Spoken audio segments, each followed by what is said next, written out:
el mundo cambia.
Buenos días para todos y todas. Estamos en el Antofagasta Bodyboard Festival 2022. Hoy un día dedicado a las chicas.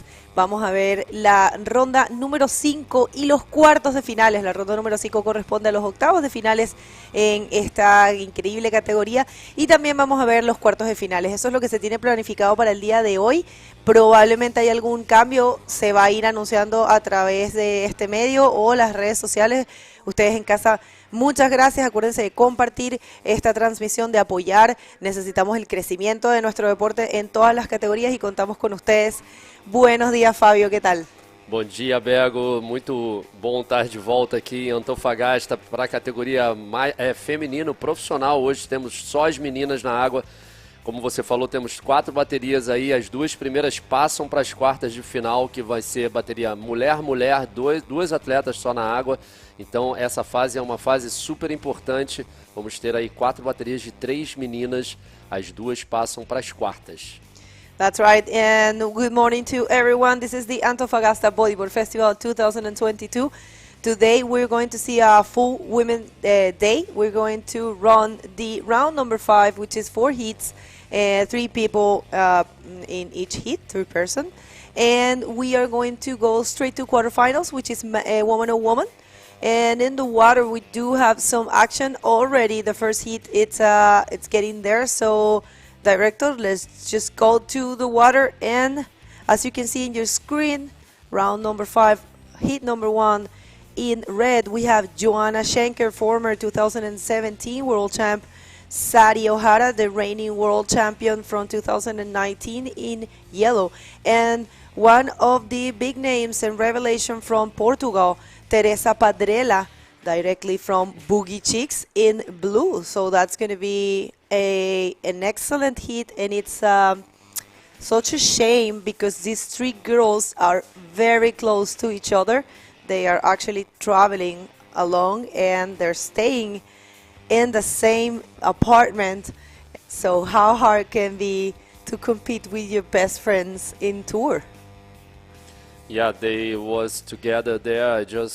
I was talking with them, and Joanna told me who loses this heat will wash the dishes until they left Chile. So will be too bad for the girl who will lose in this round 5 heat 1. In the water we have 25 minutes and best 2 waves. For each rider, they can surf 12 waves. So here goes a primeira onda aí da camiseta vermelha, Joanna Schenker. Já imprime muita velocidade, parte para o rolo, mas não consegue completar. Lembrando que a gente tem 2 portuguesas nessa bateria e uma japonesa. Temos 2 japonesas nessa fase, 2 atletas do Chile, uma atleta da Venezuela, uma de Ilhas Canárias e 4 meninas do Brasil. O Brasil é liderando de quantidade de meninas nesse round 5, que ainda faltam, temos aí 12 meninas, né, o Bego. Así es, y viene entonces una ola para Sari Ohara, campeona 2019. Condiciones en el agua, estamos dejando la marea llena, fue a las 7 de la mañana. Vamos a ver qué puede hacer Teresa Padrela rápido, aquí buscando la proyección. Está un poco difícil, ya lo vimos con Joana, que trataba de hacer un rolo, Teresa también, y no lo completaba. Sabemos que la cúpula tiene estas varias secciones que son, digamos, que requieren un poco de estudio, ¿no? De lectura. La importancia de la lectura de esta ola es fundamental en estos hits. Ya están marcando los puntajes, 0,5 la primera de Teresa, que trataba de hacer ese rolo y no lo concretaba. Lo mismo Sari, nada para su primera ola, y Joana lo mismo. Esto que hablábamos, un día full femenino el día de hoy, contamos con ustedes. Es muy importante que apoyemos a todas las categorías. Las chicas están haciendo un excelente trabajo. Hay mucha pasión, mucha dedicación en el bodyboarding, y miren qué hermosa esa vista panorámica les deja ver que tenemos olas, que tenemos líneas todavía. Todavía sí, el sol bajó, pero sí salen olas, y vamos a llevar a cabo hasta los cuartos de finales, es decir, vamos a dejar esta categoría en semifinales. If you're just tuning in, today is a full women, and we are going to be seeing the round number 5 and the quarterfinals for the female division, and that's so far what it's planned for today. We might do something else. You have to remain connected, you have to stay tuned in order to get all the information by the first hand. Remember, there is the website, the official website for the IBC World Tour, which is ibcworldtour.com, and you will always find the live streaming there, accompanied or along with the live scoring system. Now we're using the stacked system, but we will be using any different ones in different events. So the good thing is that you can all find all together right there at the website. And here comes Teresa Padrela, nice looking one. It might be the first maneuver completed of this hit. It is Teresa con la primera maniobra completada en este hit, Fabio. Foi a primeira onda aí que a atleta de camiseta azul conseguiu completar a manobra. Todas as outras ondas, nenhuma atleta conseguiu completar a onda, né? A Joana ali tentou fazer o rolo. A Sari ainda esperando alguma onda ali para pontuar. Primeira onda aí com a manobra completa da camiseta azul.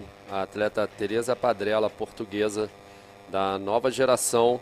Lembrando que na água a gente tem 2 títulos mundiais. A Joana Schenker foi a primeira atleta portuguesa a ser campeã mundial, e a Sari Ohara é a atual campeã mundial da categoria feminina.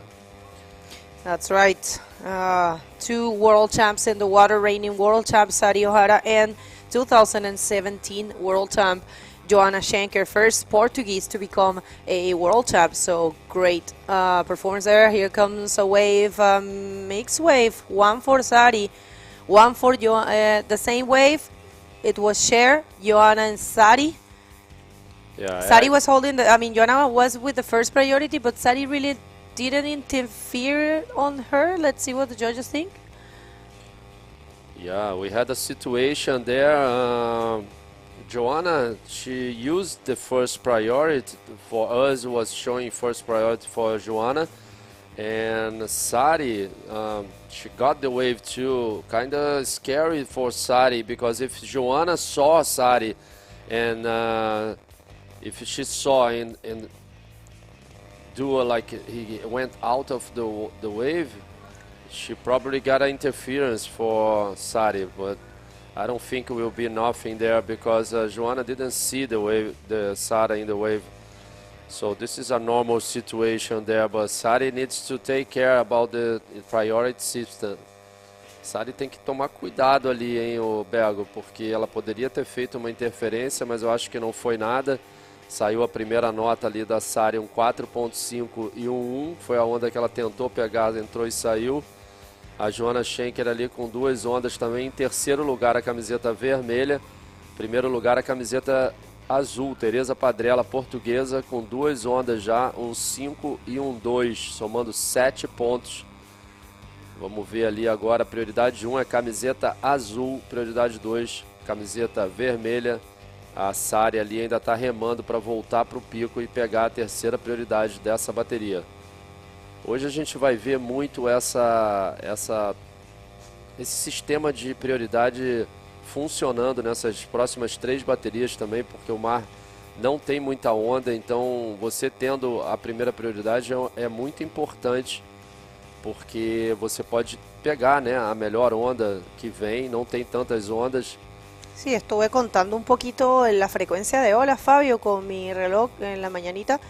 Y si da para conseguir unas, aquí viene lo que sería el backup score para Teresa, que ya tiene un 5, que ya tiene marcados 7 puntos, gira de 3 de reverse y no mucho más, pero la va a ayudar, tiene un 5 y un 2.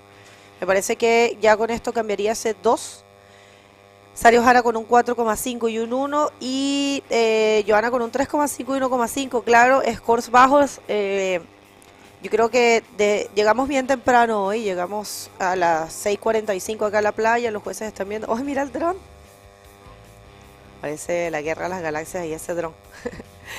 Y fíjate, la última ola de Teresa aumenta un poquito la distancia. Ahora Teresa tiene 2.75, está en la primera posición con 7.75. Bueno, y es un buen momento para hablarles un poco acerca del evento que vamos a tener único para chicas, que es el Acerol Mital Guajine Bodyboard Pro. Es un evento que se va a llevar a cabo en Espíritu Santo. Lo organiza la pentacampeona Neymara Carballo, que la vamos a ver más adelante en esta ronda. Y creo que vale mucho la pena que traten de ir, porque es un evento solo dedicado a mujeres con 3 categorías. Se va a coronar la campeona mundial Master. Es algo súper nuevo, otra de las innovaciones de la IBC World Tour. Y vamos a tener obviamente esta categoría reina, la categoría Open femenino, y vamos a tener por supuesto la Junior femenina. Va a estar muy bueno ese evento. Va a ser justo después de Itacoachara Pro, que es un evento solo para hombres. Y esto es del 20 al 26 de junio. Entonces, Acerol Mital Guajine Bodyboard Pro, un evento que está buenísimo y que yo personalmente, y sé que todas las bodyboarders del mundo están esperando con muchas ansias, ¿o no, amigo? Com certeza, super importante aí esse evento, ainda mais no estado onde a Neymara Carvalho mora, né, que ela é local lá desse lugar, desse estado. Então é muito importante a gente ter aí o envolvimento da Neymara nesse evento que vai marcar aí a categoria feminina agora em 2022. A situação se mantém a mesma, Tereza Padrella em primeiro lugar, a Sari Ojara em segundo, a Sari precisando de um 3.26 para ir para primeiro, e a Joana precisando de um 2.01 para segundo e um 4.26 para primeiro lugar. Lembrando que só as 2 primeiras atletas desse round passam para as quartas de final da categoria feminina profissional. A Tereza ali está com a prioridade número 3, a Joana está com a prioridade número 1. Então ela tem que esperar ali para trocar esse 1.5. A bateria ainda está com as notas muito baixas, apesar da Tereza e a Sara terem um 5 e um 4,5. Tenho certeza que essas meninas vão conseguir aí trocar essas notas, porque, como eu falei, tem 2 campeãs mundiais e tem uma atleta da nova geração, a Tereza, que ela está surfando muito bem nesses 2 eventos que tivemos aqui na perna sul-americana do circuito IBC 2022. Así es. Y si estás sintonizando, déjanos saber de dónde estás. Vamos a leer un poquito los saludos. Ojalá ver a las chicas. Estamos súper felices de verlas, de leerlas, y a todas las personas que sintonicen claramente. Aquí se viene una ola de Teresa Padrella. Vamos a ver. Ella está buscando un mejor score para completar ese 5. Un poco de frustración deben tener las niñas en el agua, ¿no, Fabio? Porque está un poco difícil encontrar ese labio para concretar esas maniobras. Ojalá que puedan lograrlo. A Teresa Padrella, a camiseta azul, ela está na liderança da bateria e como ela estava com a terceira prioridade ali, como tem poucas ondas hoje, ela usou ali a experiência dela de tentar pegar uma onda embaixo das outras duas meninas, das duas atletas, e tentar trocar aquele 2,75. Ela fez ali uma linha boa, tentou dar o rolo, mas a onda ficou muito fraca. A Teresa, ela tentou ao máximo voltar, mas não conseguiu. Agora ela vai voltar ali, vai tentar ficar embaixo das outras duas atletas e tentar trocar essa nota. Ela fez bem, eu acho. Ao meu ver, ela está fazendo certo. Não dá para ficar parada ali esperando ter o momento dela de pegar a onda com a prioridade, porque está com duas atletas muito importantes ali, muito... E olha, agora a atleta pegou uma onda muito boa, a Joana Schenker, onda aberta, mas não proporcionou nenhuma manobra para ela.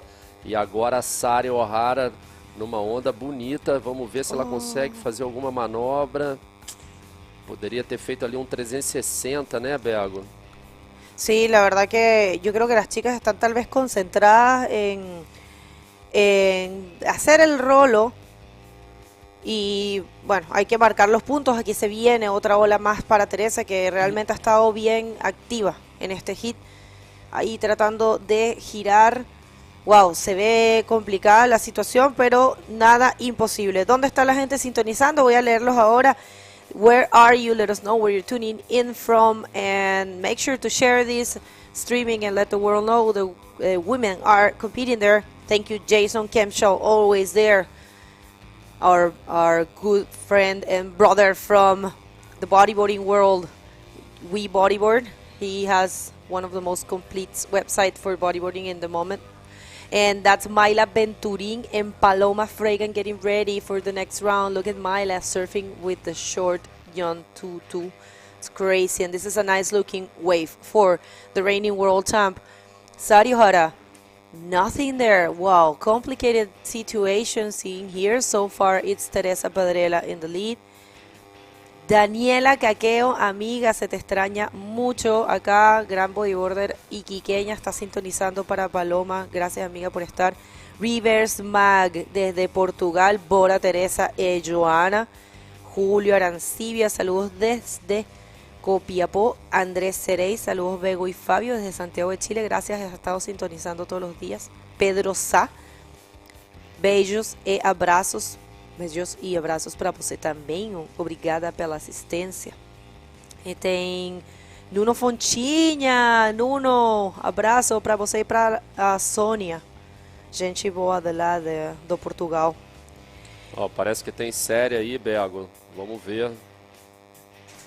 Tem uma linda aí, Joanna Schenker with first priority. Let's see, this is a nice looking wave, probably the best projection so far, nice roll. Always so elegant, reversing, spin there, and that's going to be a good combo for the 2017 World Champ, female World Champ, Joanna Schenker, and there you can see Pablo Jimenez, one of our unknown heroes. Take us to this replay. Uma boa onda aí da camiseta vermelha, Joanna Schenker de Portugal. Muito, parece que vai ser a melhor nota até agora dessa bateria. Vamos aguardar pelos juízes se ela conseguisse ali encaixar o final ali daquela onda. Agora saiu a nota dela, melhor nota da bateria, 6,25. Agora deixando a Sari O'Hara, japonesa, em terceiro lugar. Situation change now, Bego. Joanna Schenker, first position now after her last wave, 6.25. Teresa Padrella second, and Sari O'Hara, yellow jersey, in third. Sara now needs a wave, it's not too much. She needs only, let's see, it's 3.26, I think. So that's not too much for her to get second position out of Teresa Padrella. Definitely, Sari O'Hara is very experienced. She's coming from winning in Iquique with an excellent performance against Neymar Carvalho, so she's definitely trained and prepared. But when the conditions are like this, it comes down, I will say it's anyone's ball game. It just comes down to the choose the proper wave and try to do the best out of it.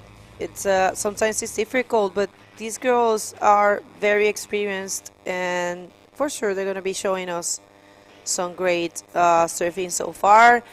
6 minutes and a half, and another wave for Joanna, solidifying there with this roll. Her first place. Let's see. That's gonna make her ditch that 3.5. Definitely. I think Joanna is gonna be putting the situation a little bit harder for the rest of the competitors. Yeah, nice wave for Joanna now, and like Bego said, pretty sure she will change the backup score. We're gonna try to speak more Portuguese here and Spanish, because we only have Portuguese, Brazilians, and actually we're gonna have the next heat only Portuguese and Spanish. And now we see Sari O'Hara with a nice 360, reverse 360 and a rolo, but was incompleted. Yeah, that 360 was very nice, but yeah, the roll there, it's very dangerous. And this is the answer of Teresa Padrella, a heat of friends right there. They are traveling together. So hard to be competing against your friends, your roommates in tour. They are always staying together. Such a three cute and nice girls, good friends of mine as well. So it's a little bit of a suffering watch them surfing together. I mean, we all love everyone, and I love every single girl that compete and every single girl that bodyboards. I would like to clarify that, because we are not such a big community, and everyone that surfs, for me, it's very important. But definitely these three girls, they're traveling together, they're good friends, so hard to be in the same heat. So far, right now, Joanna Schenker in the lead with a very good scores for what we have seen, 11.75 for the Portuguese. And Teresa Padrella right now changing the situation. We're waiting for the score. No, wait. No, it's no. It's been like that, yeah. We're waiting for the scores of last wave of Sari, right? No, she got 3 already and didn't change the situation. It's a 3.26, and now he comes again. Sari, última onda dela foi 3 pontos, não foi suficiente para ela passar para segundo lugar.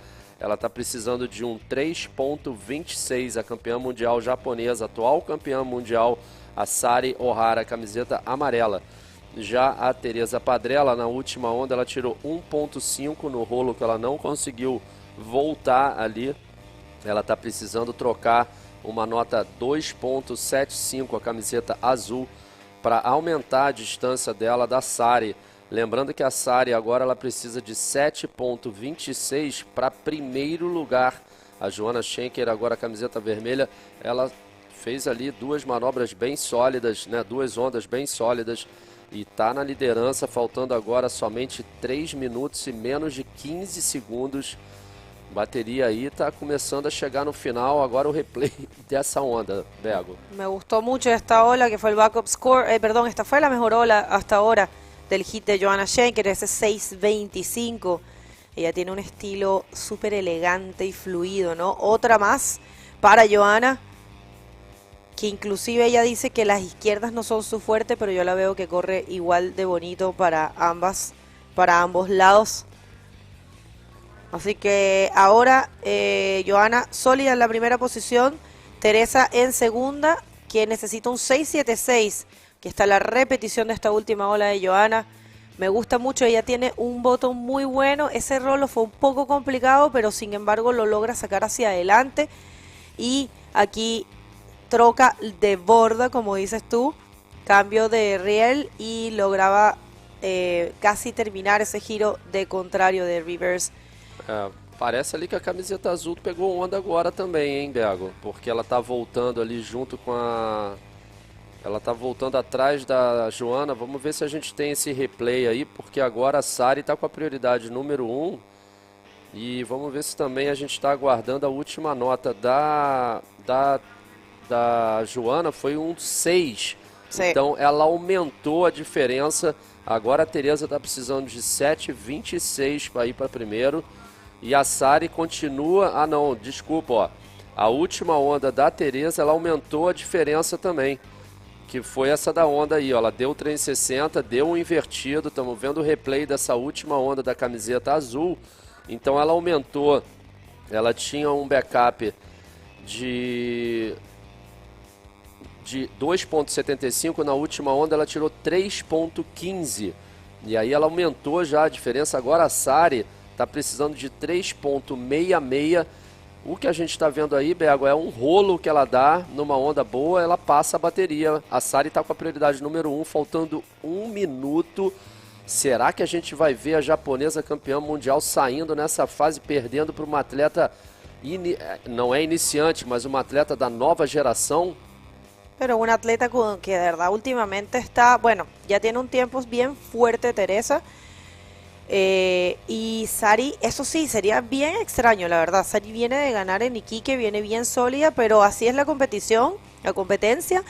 Miren eso, no vienen olas. Sari Ojara está tercera, está buscando una puntuación 3,66 de 3,66, claro. 3,66 para ser segunda, para avanzar, no es nada. O sea, como dice Fabio, con un rolo que se ponga Sari, básicamente ya estaría cambiando la situación. Últimos 15 segundos, Fabio se va. Será que ela vai lavar a louça da casa? Uau! Elas falaram isso, tá? Faltando 5 segundos. Vamos ver aí a japonesa dando adeus ao campeonato, Bega. A atual líder do circuito mundial de 2022 acaba de perder para as duas japonesas, a Joana Schenker e a Tereza. Portuguesas. As duas portuguesas. Bueno, increíble momento, la verdad, temas de competencias, ya se sabe. Queda la primera eliminada, una gran sorpresa, Sari Ojara, la líder del ranking actual y también la campeona mundial 2019, queda eliminada por Joana Schenker y Teresa Padrela, que son sus amigas que están viajando juntos. Cosas de competencia, felicitaciones a todas. Nosotros vamos a ir a un corte comercial y volvemos con más de la categoría femenina.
Bem-vindos de volta aqui, Antofagasta Bodyboard Festival 2022. Estamos com a categoria profissional feminina, um evento apresentado pelo governo de Antofagasta e a BHP, BHP, né? Não é isso? BHP, sim. Muito bem, Fábio. Me ensinou aqui, eu não posso falar H. E agora já da segunda bateria, vamos ter aí a Isabela Souza, Pego. Así es, Paloma Freigan de rojo, la chilena, Isabela Souza de amarillo, brasilera y Mayla Venturín. Ya se viene la primera de Isabela. Nada. Uau. Tá difícil essas ondas, hein, Bego? A gente viu ali a primeira bateria, a Joana Schenker conseguindo aprimorar agora a Paloma. Viene Paloma ahí buscando el primer giro, bien, ejecutando otro más, también muy bien, porque hay que marcar los puntos. Ahí lo estábamos conversando.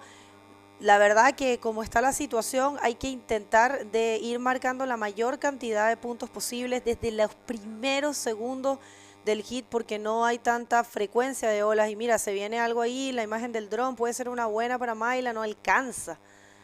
Mayla Venturín de azul, mira, una buena, Buenaza. se viene una buena. Vamos ver se ela vai conseguir pegar, né, Bego? Es que también acuérdense que aquí en nuestro pantalla se ve buena, pero tal vez allá afuera no tanto. Aquí viene Isabela Sousa, decide tomarla de allá y sí, un rolazo combinado con un giro de contrario. Paloma e Isabela bien activas en este hit. Algo le pasó ahí en la mano a Vela. Entonces en el agua, 4 veces campeona mundial Isabela Sousa, las figuras más grandes que tiene el bodyboard femenino, con un estilazo y una radicalidad bastante única. Aquí está, esta es la repetición de la ola de Isabela.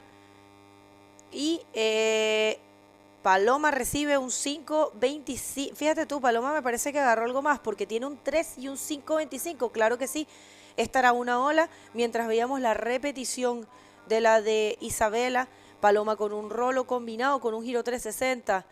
Bien el trabajo de la chilena Paloma Fregan, que está muy fuerte, Fabio, en el bodyboard local. Ella vive ahora en Iquique y está fuerte, fuerte. ¿Ah? Ela tá pegando muito bem, Bego, e com muita velocidade. Estou gostando muito dos 360 dela. E ela parece para mim que ela começou a bateria igual a Joana e a Tereza na primeira bateria.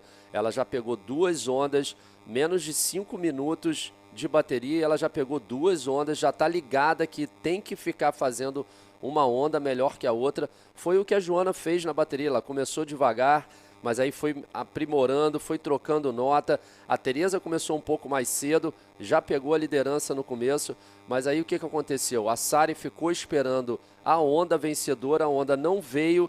Infelizmente, a Sari dá adeus ao campeonato, fica com a 9ª colocação nesse evento e deixando a Joana e a Tereza direto para as quartas de final. Agora parece que vai vir uma onda boa ali para a Mayla Venturini, a Mayla que está com a prioridade número 1. Conseguiu usar essa prioridade, fazendo uma cavada, dando um 360 invertido para dentro da onda. Infelizmente a onda fica muito cheia, ela não consegue fazer uma segunda manobra nessa onda dela. Lembrando que a Paloma já está com 2 notas aí, um 5.25 e um 3, já liderando a batería con 8.25. A chilena vem de nuevo, Bego. Sí, la verdad Paloma está súper sólida, es una bodyboarder increíble, ya consigue el rolo, va a buscar otra maniobra, rápidamente gira de 360.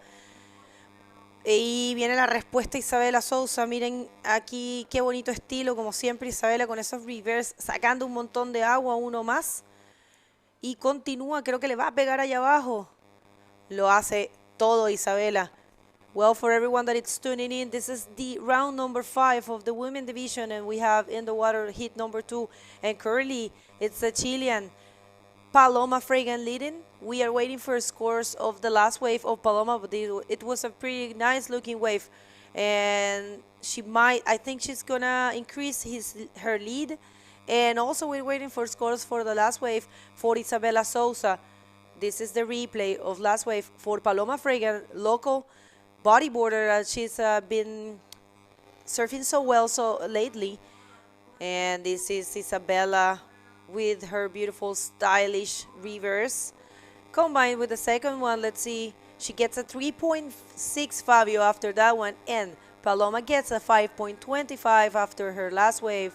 Now, in the first position with 10.5, Isabela Sousa needing a 6.26. Wow, what a hit. And Mayla needing a big score to be first, but not too big to be second. Let's just wait for this little set coming. I don't know if someone's going to take it. They are missing this wave so far. But you know what, Fabio? Don't get fooled. These waves are not the best ones. It happened to me in my heat. I went all the way up and lost a lot of time, and the best waves were further down. So I think it's a good call. If you can see for them maybe not to take those, some of them close out. And I think it's Paloma. Wow. Paloma showing some dominance in this heat, looking nice, not much there. And it looks like we have the interview ready with Joanna and Alexandra. Let's see, wait a sec. Okay. Thank you guys, and we're here with the winner of the last heat, Joanna Schenker, making some really good scores on the left. Tell us, how's the situation out there? How are the conditions? Well, the conditions are very tough because it's there's long times without any waves coming in, so you get nervous and you feel really tempted to get the small ones, and then you look after your back and the set is coming in. So it happened twice to all the girls in this heat. But yeah, then I found the spot and just committed to that spot, and well, the waves came in for me. Nice, está muy contenta claramente. Dice que las condiciones están difíciles, ya que están las que están más metiditas y te temptan a darle. Y lo que pasa a veces es que después viene el set. Le ha pasado varias veces en este hit, pero está muy contenta de conseguir sus scores y pasar a los cuartos de final. Congratulations for passing into quarters. Is there something you want to say to someone back home? Yeah, just generally to everyone watching, thanks for staying tuned. Also to Chico, of course, I know he's watching, and everyone in Portugal. Continuam ligados, temos duas portuguesas ainda em prova, portanto vale a pena ficarem aqui. And yeah, well, that's it. Thank you very much, good luck, and back to you guys. Thank you, Alessandra. Nice interview with world champion from Portugal, Joanna Schenker. E ela ganhou ali a primeira bateria do round 5 das meninas hoje. Tivemos ali a ação da Mayla Venturini durante a entrevista, pegou uma onda boa ali, deu um 360 muito rápido e agora está vindo aí uma onda excelente. Vamos ver, a prioridade era da camiseta amarela, dropou ali meio que dentro do tubo, deu um 360 invertido. Vamos ver se ela consegue encaixar mais alguma manobra, tentando puxar para dentro a onda e aí sim vai no rolo, bem na pedra, mas não consegue completar ali. Vamos ver se a gente tem um replay. Ya ven un replay ahí, Bego, de esa onda. Sí, ella, como dices tú, venía bastante, sí, con buena proyección, pero es lo que te digo, Fabio, estas olas de allá atrás no son las mejores, ¿ah? Y ella trató de pegarle en ese baco, es un poco difícil ahí, que hay bastantes piedras, pero está perfecta. 4 veces campeona mundial, Isabela Sousa haciendo el trabajo, sabe que necesita un score grande, muy bien el trabajo de Paloma, que marca pronto buenas notas. Consiguió 2 buenas olas de 5.25, que se sabe que hay poco. Fíjense ahora, ustedes mismos lo pueden decir, lo pueden ver, en el mar así plato, no viene nada. Pero ahora Paloma tiene la primera prioridad. Restan 15 minutos. Recuerden, estos son hits de 25 minutos, donde tus 2 mejores olas son las que van a contar. Y tienes un máximo de 12 olas. Ojalá que tuviéramos no máximo de olas, porque como hay pocas, yo creo que las chicas van a agarrar bastantes. Nessa bateria aí, a Isabela Souza já pegou 4 ondas, na verdade 5 ondas já, tentando trocar as notas, mas a Paloma, ela pegou só 3 ondas, Bego, e 2 ondas já contando no somatório. O descarte dela é 3 pontos. Então, mesmo com esse 3 pontos, que é o descarte dela, ela estaria em primeiro lugar. A Paloma aí imprimindo muita pressão em cima da campeã mundial Isabela Souza e da atleta do Brasil, Mayla Venturini.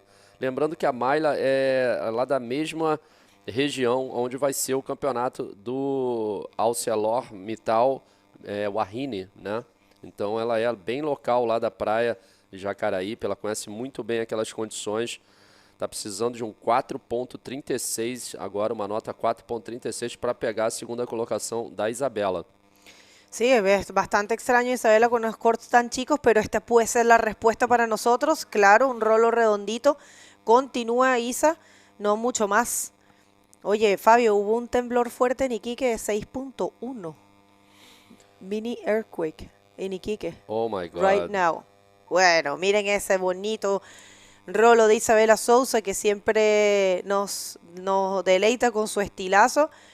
Ya sabemos que aquí viene Paloma rápida, me gusta cómo va marcando esos 360 rapidito para buscar la puntuación. Uau. Sí, está fuerte Paloma. Está on fire Paloma, e atrás aí a camiseta azul, a Mayla Venturini dando um rolo, completando. Vamos ver a nota aí, realmente a Paloma está surfando muito. Paloma está buenaça nesta manga, controlando lá a situação e vai ampliar essa vantagem. Não somos juízes, mas olha, já começa com 360, Bego, mais um. Aí depois ela vai dar uma acertada na prancha e parte para o rolo. Tá, realmente a menina deve ter tomado um café bom aí, hein, de manhã. Ella está súper conectada con el mar, está en un momento muy lindo de su vida, con su hija, que está muy feliz, se siente muy completa. Miren ahí el riff antofagastino aquí en la playa de Yacolén. Ella está en un excelente momento de su vida. Yo creo que nadie va a jamás dudar el nivelazo que ella tiene, muchos años de experiencia en el bodyboard. Pero yo creo que siempre ese punto de estar contento, de tener, ella está muy feliz con su pareja, su hija, vive en Iquique, surfea todos los días, Fabio, todos los días de la vida surfea. Es increíble. Yo surfeo como 3 veces a la semana, Paloma surfea todos los días. Muy conectada, además que se tira olas pesadas, hace maniobras pesadas. Iquique es una excelente cancha para practicar y ahí está, 6.75 la última ola de Paloma, muy buen score, ahora está solidísima con un 12. Miren qué buen performance, dejando a Isabela Sousa, que se sabe siempre es una de las favoritas por su alto nivel, necesitando un 7.76 para avanzar a la primera posición. Recuerden, aquí ambas competidoras, primero y segundo lugar, clasifican. Y quien lo tiene un poco más difícil es Mayla, pero no lo tiene tan difícil para clasificar, porque solo busca un 3.91. Isabela tiene que cambiar sus notas para hacerle más difícil la situación a Mayla. Mayla puede conseguir una ola de 3.91 y subir a la segunda posición. Para ser primera necesita igual, lo mismo que Isabela, un 7.76.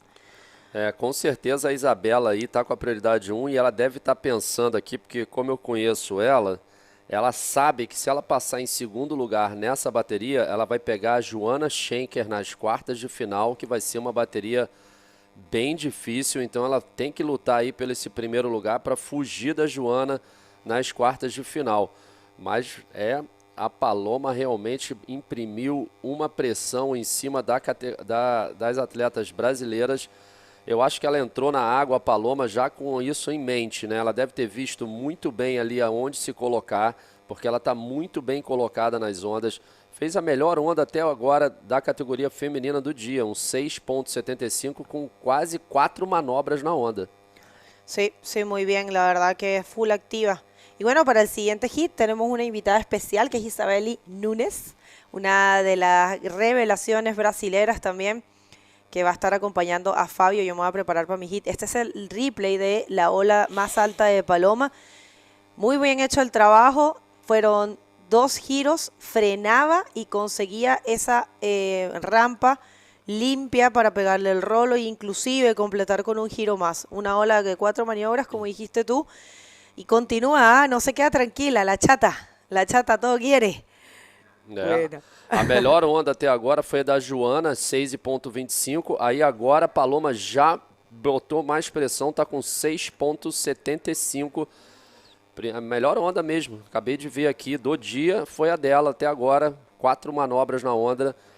Para as outras, já está ensinando aí a professora para as próximas baterias de aonde se colocar, como se posicionar, como jogar o jogo, né, o Bego? Porque, como a gente falou ali, a primeira bateria, a gente viu a campeã mundial Sari Ohara esperando a onda da série, que mesmo, até você mesmo falando que as ondas da série não são as melhores, e realmente a onda tem que entrar na bancada. Você vê que a gente viu aí a onda da Paloma, entrou perfeita na bancada, ela já começou com 360, já jogou outro, um rolo e terminando a onda com 360, foi fantástico de ver. Agora botando ali a Isabela para pensar, né, no que ela vai fazer, e vem nessa ondinha aí, ó, vamos ver. Aquí viene Isabela, que también está buscando, miren ahí con la proyección, usando la cabeza, doble rolo, claro. Isabela súper activa, sabe que tiene que marcar grandes puntos. No sé si va a ser un 7.76, pero yo creo que va a cambiar el 3.9 y tal vez acortar un poco la distancia. Hasta ahora es la chilena con control total de este hit, Paloma Freigan, que es originaria de Reñaca, de la Quinta, localísima de Reñaca, pero ahora vive en Iquique hace un par de años ya. Y miren, esta es la repetición, Fabio. Me gusta tanto el estilo. Ella impulsa con su cabeza, no separa la tabla del cuerpo, lo hace redondito. Y bueno, Isabela Sousa, todo el mundo sabe que es de las mejores bodyboarders, pero el trabajo de Paloma ha estado realmente destacable. Y Mayla, que no ha tenido tanta suerte, Mayla también es una excelente competidora con mucha trayectoria. Y mira, la Paloma le dejó esa ola a Mayla, porque Paloma, no, Mayla tenía la prioridad 1. E não completou a primeira onda, a última onda aí da Isabelle, Bego, foi 5.90, aí ela pega a melhor onda dela da bateria. Então agora a Mayla está precisando de 5.91 e a Isabela diminuiu a diferença para Paloma. Agora a Isabela está precisando de um 6.11. Então aí faltando 7 minutos, Paloma, atleta do Chile, atleta de Iquique, como a Bego falou aqui, ela é uma atleta que gosta muito de pegar onda de bodyboard, todos os dias está dentro d'água treinando,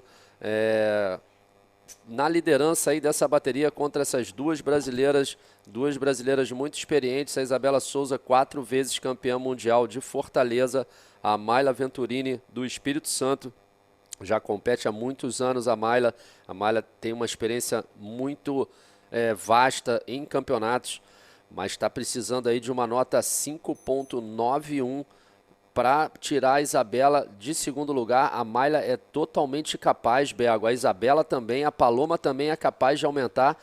Vai ser bem divertido pra gente aqui sentado na cadeira ver isso, e a Paloma de novo usando aí. Não deixa nada.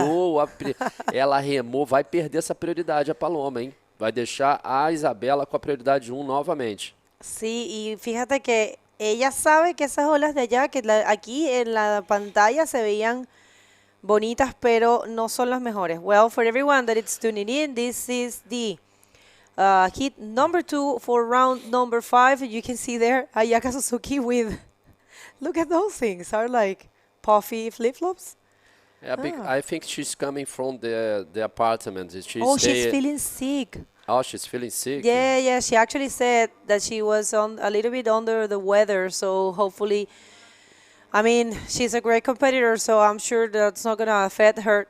And yeah, so this is we are going to do a full Women Day today. It's the round number 5, and right after this, we're going to have the quarterfinals. And we will take it from there. We might run some other heats today, swells dropping. So there you have it. It's a battle with the priority.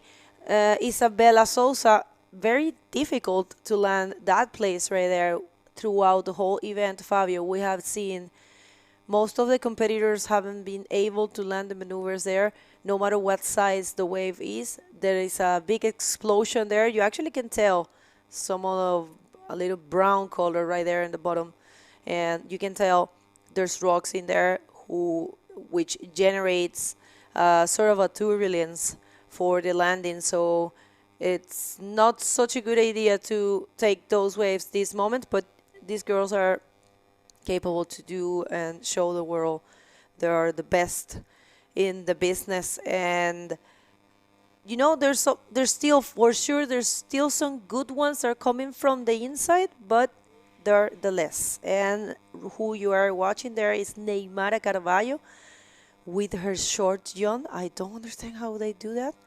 And Isabela going to the right. Look at that. Yeah, nice roller for Isabela. Let's see if we have that replay. And now we see Mayla, boa onda aí da Mayla, fazendo uma cavada forte. Onda de uma manobra só. A Mayla está precisando de um 5.91, mas ela tem um 3.5 para trocar. Na verdade, ela está precisando de uma onda acima de 4.25, porque aí sim ela diminui esse 5.91, mas tem essa última onda da Isabela também, que ela foi para a direita. Vamos ver se a gente tem o replay dessa onda. A Isabela usou lá a prioridade 1 dela naquele momento. Olha aí, a onda dela para a direita, Bego. Foi uma onda bonita até, uma cavada extensa e um el rolo. Vamos ver se a gente tem essa última nota. E essa aí o replay da última onda da Mayla. Uma boa cavada, projeção no el rolo. Vamos ver quanto é que vai ser essa última onda da Mayla y da Isabela. Ahora cayeron ya, la última ola de Mayla fue de 5.25 y la última de Isabela 5.6. Mayla, entonces, hubiese cambiado la situación si Isabela no hubiese agarrado esa ola. Ahora Mayla busca un 6.26 para poder clasificar.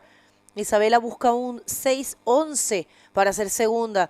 wow, tengo que destacar de verdad el trabajo de Paloma Freigan, marcando rápido puntos al comienzo del hit. Qué importante es eso, Fabio, comenzar el hit marcando puntos para darte la seguridad, la tranquilidad, sobre todo cuando estás con competidoras tan fuertes.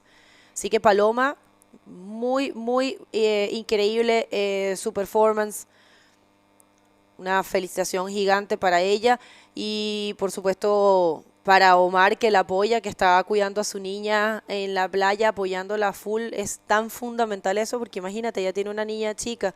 El apoyo de tu pareja, el apoyo familiar es súper importante. Así que Omar Ríos ahí, gran compañero de Paloma, y se lleva un pedazo de su éxito también, ¿o no? Sim, faltando agora 1 minuto e menos de 50 segundos, temos ali a Paloma, camiseta vermelha, com a prioridade número 1. Ela olha para essa onda, fala que não vai, ninguém foi na onda. A Mayla queria ter ido nela, mas parece que a onda era muito pequena, a Paloma não ia usar a prioridade dela. A Paloma realmente dominando essa bateria, botou as duas brasileiras no bolso. O BH, a gente fala assim lá no Brasil, botou no bolso as duas. Paloma usando toda a sua experiência de estar surfando todo dia, estar conectada aí no oceano. Começou a bateria muito bem, fez o 6,75, foi a maior nota até agora do dia. E acho que não vai ter muito... Vamos ver aí o que o oceano vai mandar para essas meninas aí, a Isabela, mas a Paloma está com a prioridade número 1, Bego. Então, assim, a onda que vier boa ali, ela está muito bem posicionada, está tranquila na liderança. A Isabela ali também aumentou um pouco a diferença da Mayla na última onda, mas não mudou nada em relação à Paloma. Então a Paloma está sólida em primeiro lugar. La veo que se está comiendo las uñas ahí, debe estar pensando, bueno... A ver, quedan los últimos 30 segundos. ¿Qué está pasando? Viene algo ahí en el horizonte. Paloma con la primera prioridad no le va a dejar nada a nadie. Yo creo que va a cuidar a Isabela. Yo creo que ya Paloma con este poco tiempo no le va a permitir a nadie tomar ola. Aquí se viene en esta pequeña ola. Puede ser el Victory Lap para Paloma Freigan, la chilena. Que ya de verdad muy difícil que le quiten esa primera posición. Estamos ya en la cuenta regresiva, ya esta puede ser la última ola, el último esfuerzo para la 4 veces campeona mundial Isabela, que ya se rinde, sabe qué pasó. Resultados oficiales, Fabio.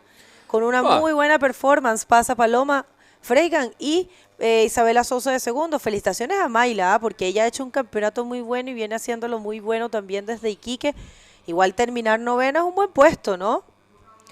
Com certeza, parabéns para as 3 atletas, mas infelizmente nesse momento do evento só passam as 2 para as quartas de final. Muito parabéns realmente para a Paloma. Como você falou, eu acho que esse treino dela diariamente em Iquique, ela veio muito forte. Na verdade, ela se deu muito bem também no campeonato lá em Iquique e está mostrando aí para o que veio, porque ganhou da 4 vezes campeã mundial Isabela Souza e ganhou da Mayla, como você falou, a Mayla fez um campeonato muito bom. Vamos para uns pequenos cortes comerciais, né, Bego? A gente vai ver você na água já. E viene Isabelle para cá comentar, assim que não se mueva. Sim, Isabelle, a nova geração da categoria feminina júnior.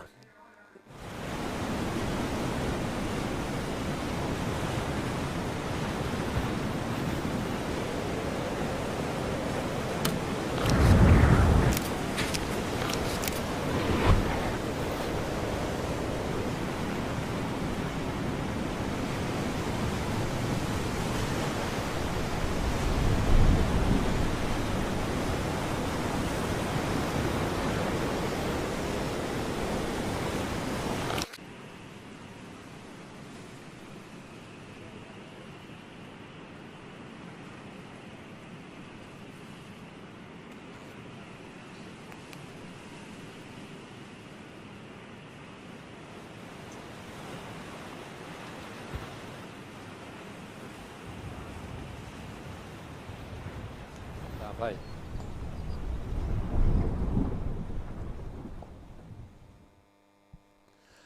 Bem-vindo de voltas agora no Antofagasta Bodyboard Festival. Antofagasta Bodyboard Festival 2022. Hoje é o 8º dia de competição. Só temos a categoria profissional feminina. Ao meu lado eu tenho a nova geração, Isabelle Nunes. Um prazer estar aqui com você, Isabelle. Prazer é meu. Quero agradecer já o convite e vai ser muito legal assistir essas feras na água. Essa manga agora, essa bateria, a gente vai ter a campeã mundial, a Ayaka Suzuki, camiseta vermelha, e duas atletas lá do Brasil que você conhece muito bem, Isa, a Maíra Viana e a Neymara Carvalho, uma competindo com a camiseta amarela e a Neymara competindo com a camiseta azul. Essa vai ser muito boa, muito boa. E aí, como é que está sendo a sua experiência aqui no Chile? É a primeira vez no Chile? Primeira vez, competindo em fundo de pedra também. E aí, você está gostando? Como é que fala aí pro pessoal o que você está achando dessa água super gelada aí do Chile? Eu tô achando, é muito diferente, né? Onde eu moro é frio também, mas o lugar é muito diferente, mas é uma beleza assim surreal. Eu não me conectei ainda muito bem com a onda, eu dei uns vacilos na minha bateria, mas agora eu vou focar bastante na Júnior e acho que vai dar certo. Que bom, agora a gente já está vendo a ação ali, uma onda da camiseta vermelha japonesa Ayaka Suzuki. Infelizmente ela não conseguiu completar ali o 360. Lembrando que a Ayaka já vem aqui desde 2012, ela vem há muitos anos aqui por esse campeonato de Antofagasta Bodyboard Festival. Ela já falou aí que adora o evento, ela já venceu aqui anteriormente.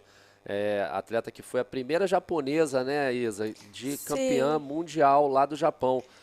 É engraçado isso, né? Você deve ter ouvido falar ou deve ter participado, a tua mãe com certeza, que o Brasil dominava a categoria feminina e agora a gente vê aí duas atletas do Japão pegando muito bem.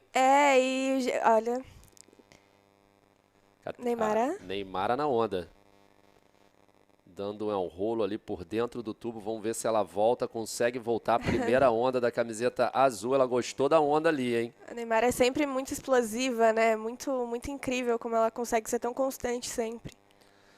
Mas aí o que você tá achando dessas japonesas aí, a Ayaka e a Sari, pegando muita onda, né? Cara, eu acho incrível olhar elas, a constância delas é muito legal. A Fran também, que é japonesa, que mora lá no Brasil, muito legal, eu acho incrível mesmo.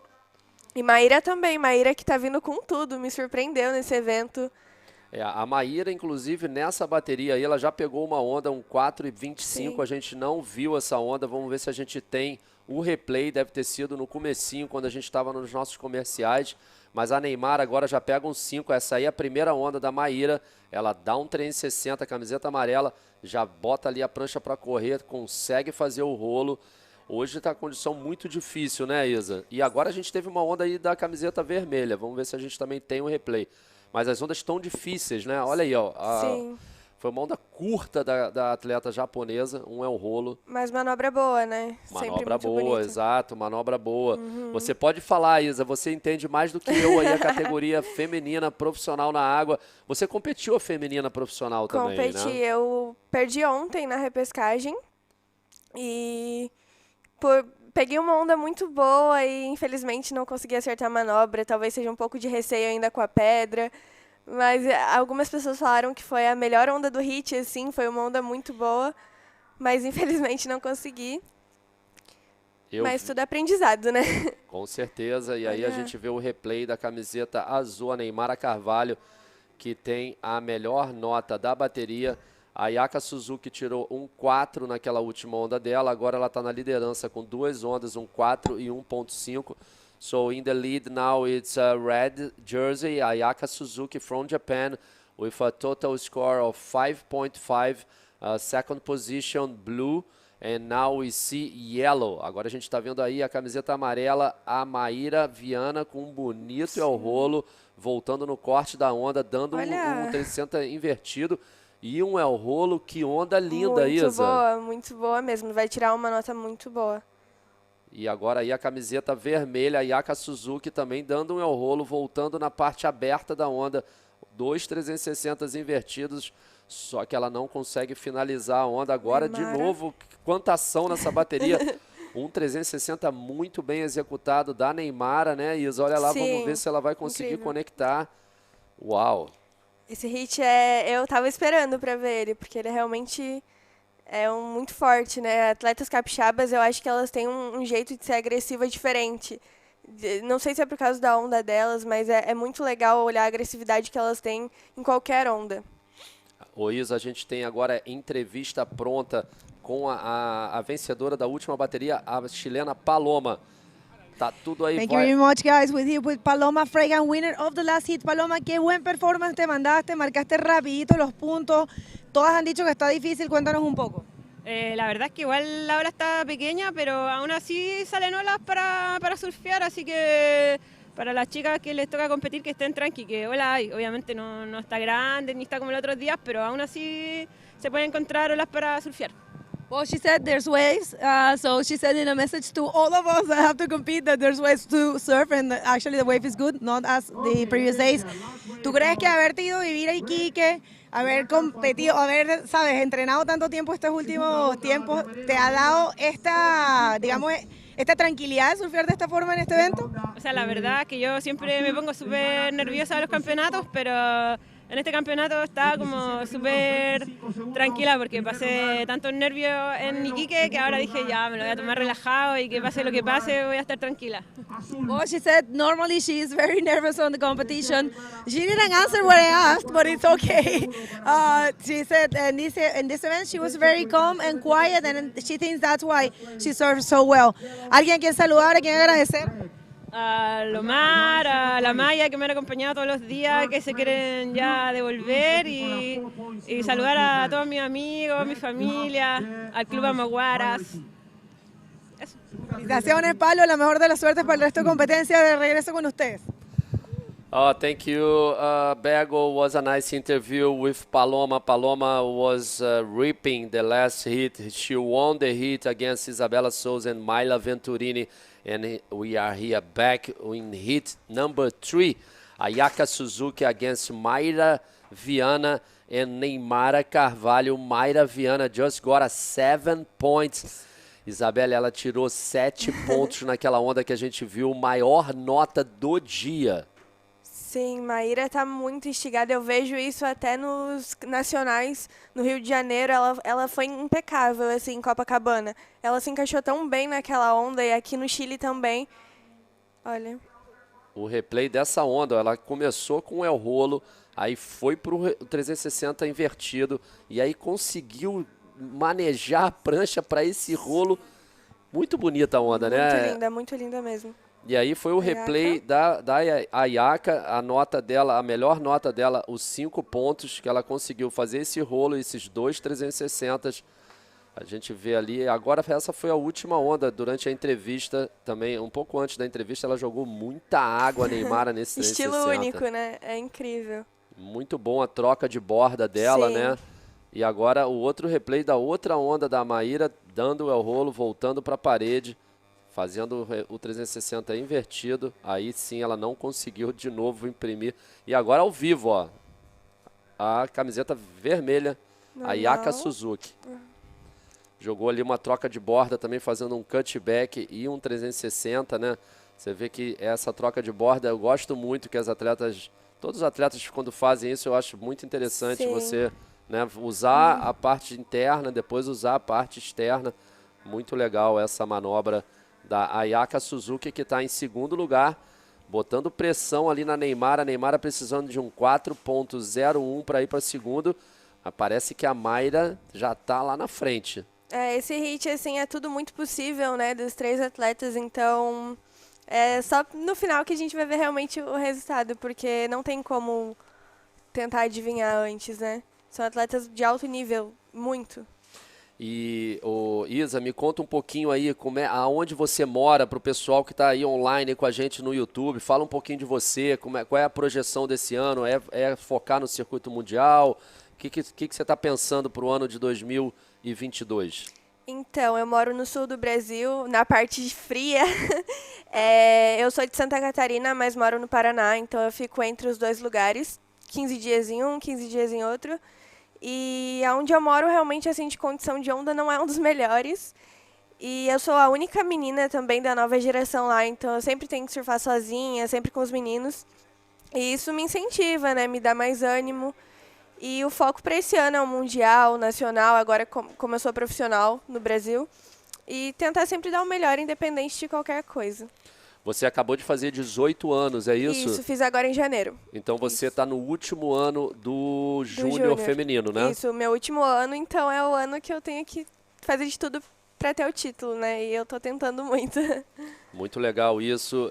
Vamos ver se a gente tem ação dentro d'água. Parece que a camiseta vermelha, a Ayaka Suzuki, vai usar a sua prioridade número 3, mandando um bonito ao rolo. A Ayaka tem que trocar aquele 4 pontos. Vamos ver aí se vem alguém. Não.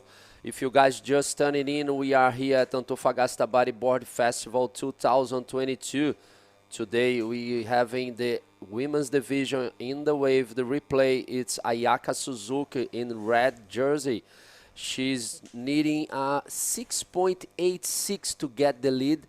Maíra Viana, yellow jersey, is in the lead with a 7 and a 4.85 with a total score of 11.85. And now we see Neymara Carvalho, blue jersey, in a nice looking wave, but unfortunately the wave was just not so good. Então ali a gente viu, né, Isa, a última onda da Ayaka Suzuki, ela tirou uns 5 pontos, agora a Neymara tá precisando de uns 5.76, tá botando pressão ali na Neymara Carvalho. Mas pra Neymara tudo é possível, né? Neymara é nossa pentacampeã mundial, ídola, e pra mim é incrível estar tendo a oportunidade de competir com todas elas. E pra mim foi surreal. Competi inclusive com a Neymara em 2 hits e eu fico babando, assim, é incrível. Muito bom ouvir essas palavras suas. E realmente é interessante o que você falou, que você pega a onda só com os meninos. O que você acha importante a IBC ter essa categoria júnior feminina? Olha, eu acho de extrema importância, porque a gente sabe a carência também que a gente tem da nova geração, principalmente lá no Brasil. Então é bom ter esse incentivo, né, para as meninas, saber que é possível. Eu acho que isso é de extrema importância. Que bom, a IBC também compartilha desse mesmo sentimento, por isso que eles colocaram essa categoria júnior feminino, tanto a júnior feminino como a júnior masculina. A gente, quando eu falo a gente, eu falo a IBC, ela realmente sabe que é muito importante a renovação e sabe que tem alguns países, como o nosso país, o Brasil, que precisa dessa categoria júnior para crescer mais meninas adeptas ao bodyboard. O bodyboard que é um esporte tão inclusivo, né, Isa, que todo mundo pode surfar. E, poxa, ver mais meninas na água seria impressionante, né? É incrível mesmo. Eu sempre, desde pequenininha, surfei com menino. Então, eu acho muito legal quando eu vou para um evento e eu vejo que tem outras meninas que compartilham do mesmo sentimento, que passam pela mesma coisa. Então, eu acho que é importante, sim, ter a categoria. E é isso. É isso. E qual é a prancha que você está usando aqui, o tamanho da prancha? Você está usando uma prancha 40. igual a 40? 40, É a mesma prancha que você usa no Brasil? A mesma prancha. Isso, eu trouxe uma prancha só pra cá, meio arriscado, né? Mas eu só trouxe uma. Inclusive, já ficou toda marcada de pedra. Porque aqui em La Cúpula, né, tem vários lugares para você entrar no mar e sair do mar, né? Eu trouxe uma justamente porque eu tinha acabado de tirar do plástico. Então, a hora que eu vi que a pedrinha ali já... Ai, meu coração ficou... E você tá pegando onda com roupa de borracha, curta, longa, porque a gente tá vendo umas meninas do Brasil com roupa curta, né? Agora, vamos ver... Acho que a Mayra vai nessa onda, consegue uma boa velocidade... Fazendo um rolo ali, furando o lip, né? Maíra sabe muito disso. A barra deixa as meninas muito boas em rolo furando o lip. Eu tive que aprender, inclusive, isso, porque eu tinha bastante dificuldade. Você vê aí, ela imprime muita velocidade, vai por dentro da onda, faz uma manobra furando o lip, completa perfeitamente. Sim. Vamos ver se ela consegue trocar ali o 4.85, né? Uma visão linda aí do drone, né? Sim, muito Isa? lindo. Antofagasta é um lugar incrível, né? Incrível. Eu fiquei apaixonada. Mas aí você tá usando que roupa de borracha? É o completo? Então, pra competir, eu caí de short john. Mas eu fiquei muito machucada, assim, machuquei as pernas, foi arrastando na pedra. Então, eu tava revezando um pouco de long, um pouco de short. Mas eu acho que o long é o ideal aqui, né? Sem dúvidas. Eu acho que te protege Protege, da isso. água e das pedras também. Agora a camiseta Olha. azul, a Neymara Carvalho num lindo 360 invertido, jogando muita água. Um outro 360 invertido. Vamos ver, né, Isa? Parece que os juízes estão gostando da finalização da onda. E tá faltando isso para Neymara. E o conjunto de manobras também. Eles estão avaliando bastante, né? E com que eu vejo que a sua mãe te apoia muito, né? Que bonita essa manobra da Neymara, muito né? bonita. Como é que é essa relação mãe-filha ali? Eu tô vendo que é uma relação muito harmônica, né?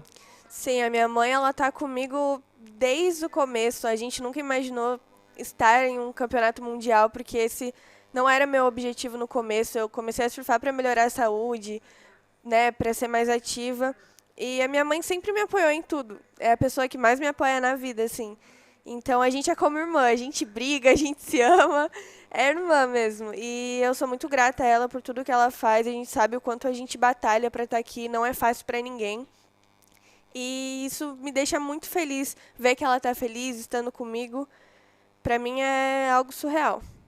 Muito bom ver essa relação sua com ela e saber que ela está querendo ser, lógico que mãe sempre quer o melhor para o filho, mas também não deve ser fácil para ela estar aqui junto com você, né? E jogando toda a energia positiva em cima da sua carreira, que para o meu ver parece que você vai longe ainda, né, Isa? É a meta. É o que você quer. Isso. A gente faz algum tempo que eu já tô surfando.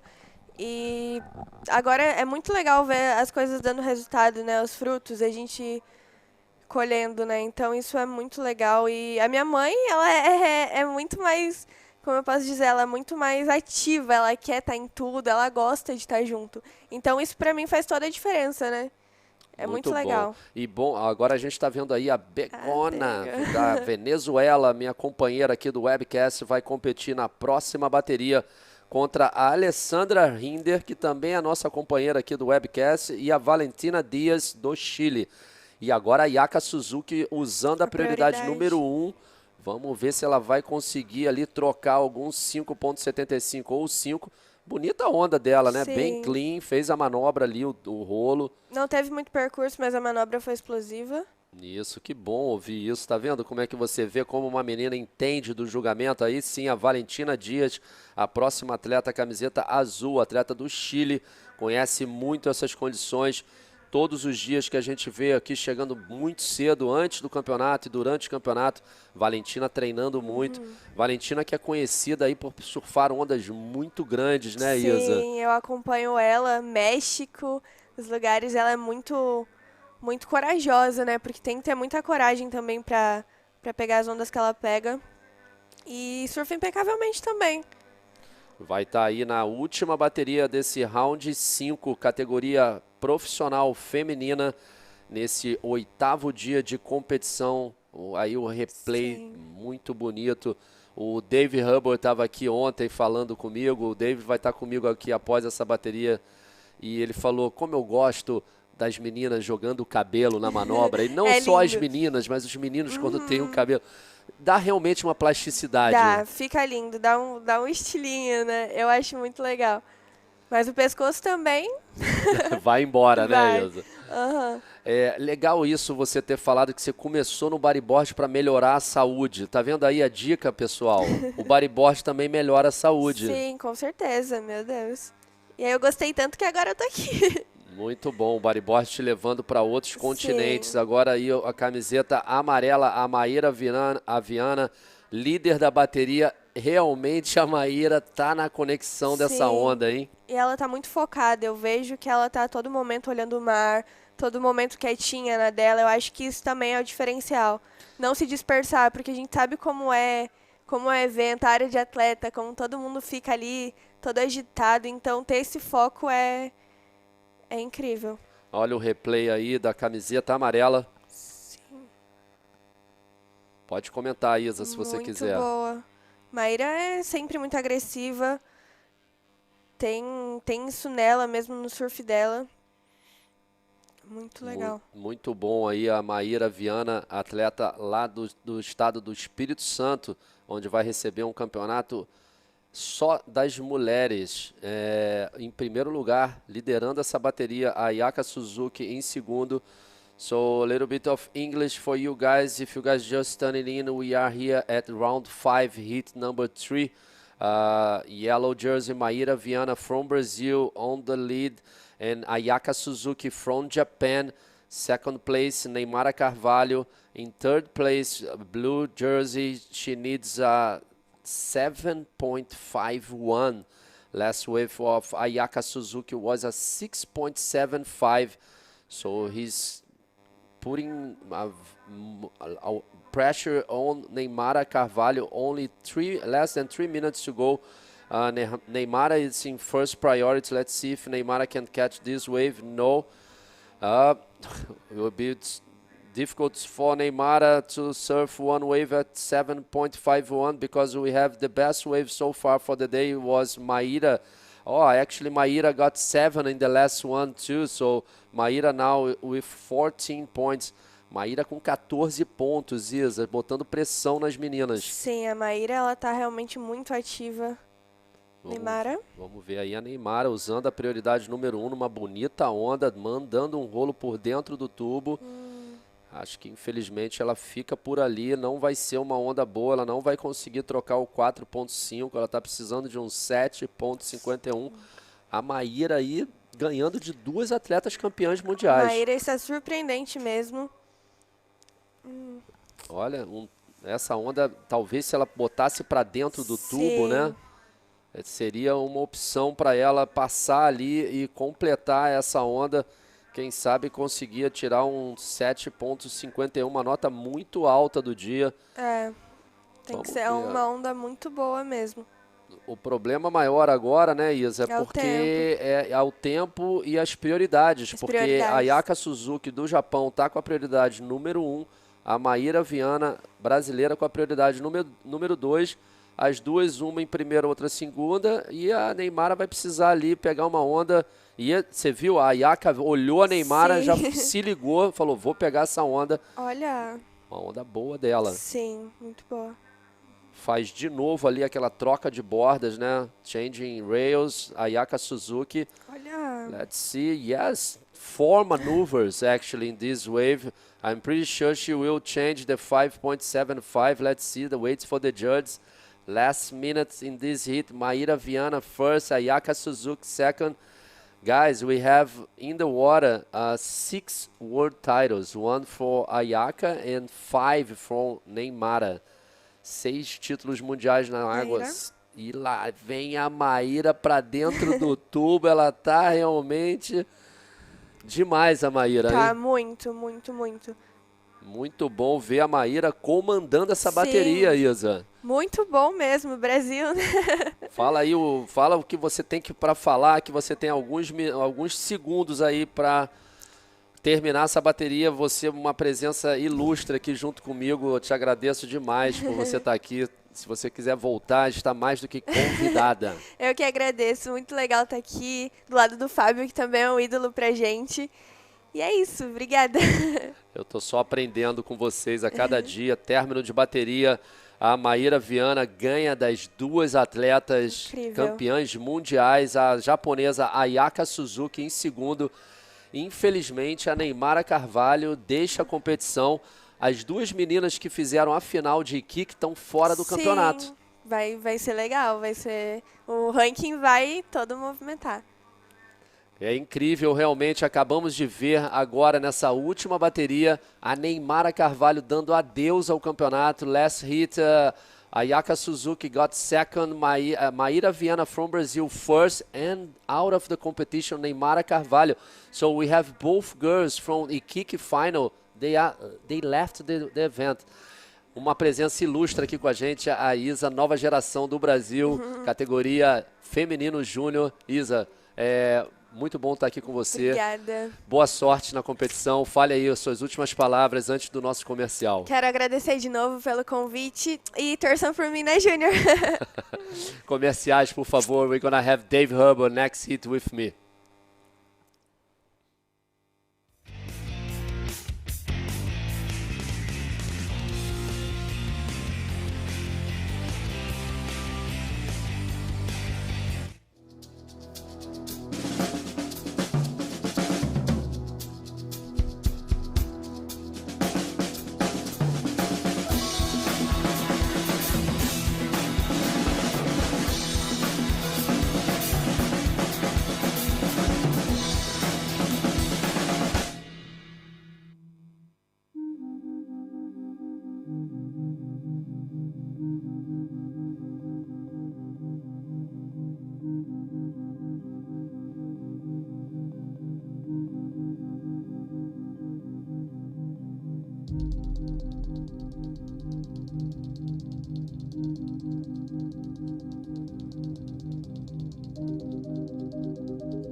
Welcome back. We are here at Antofagasta Bodyboard Festival 2022.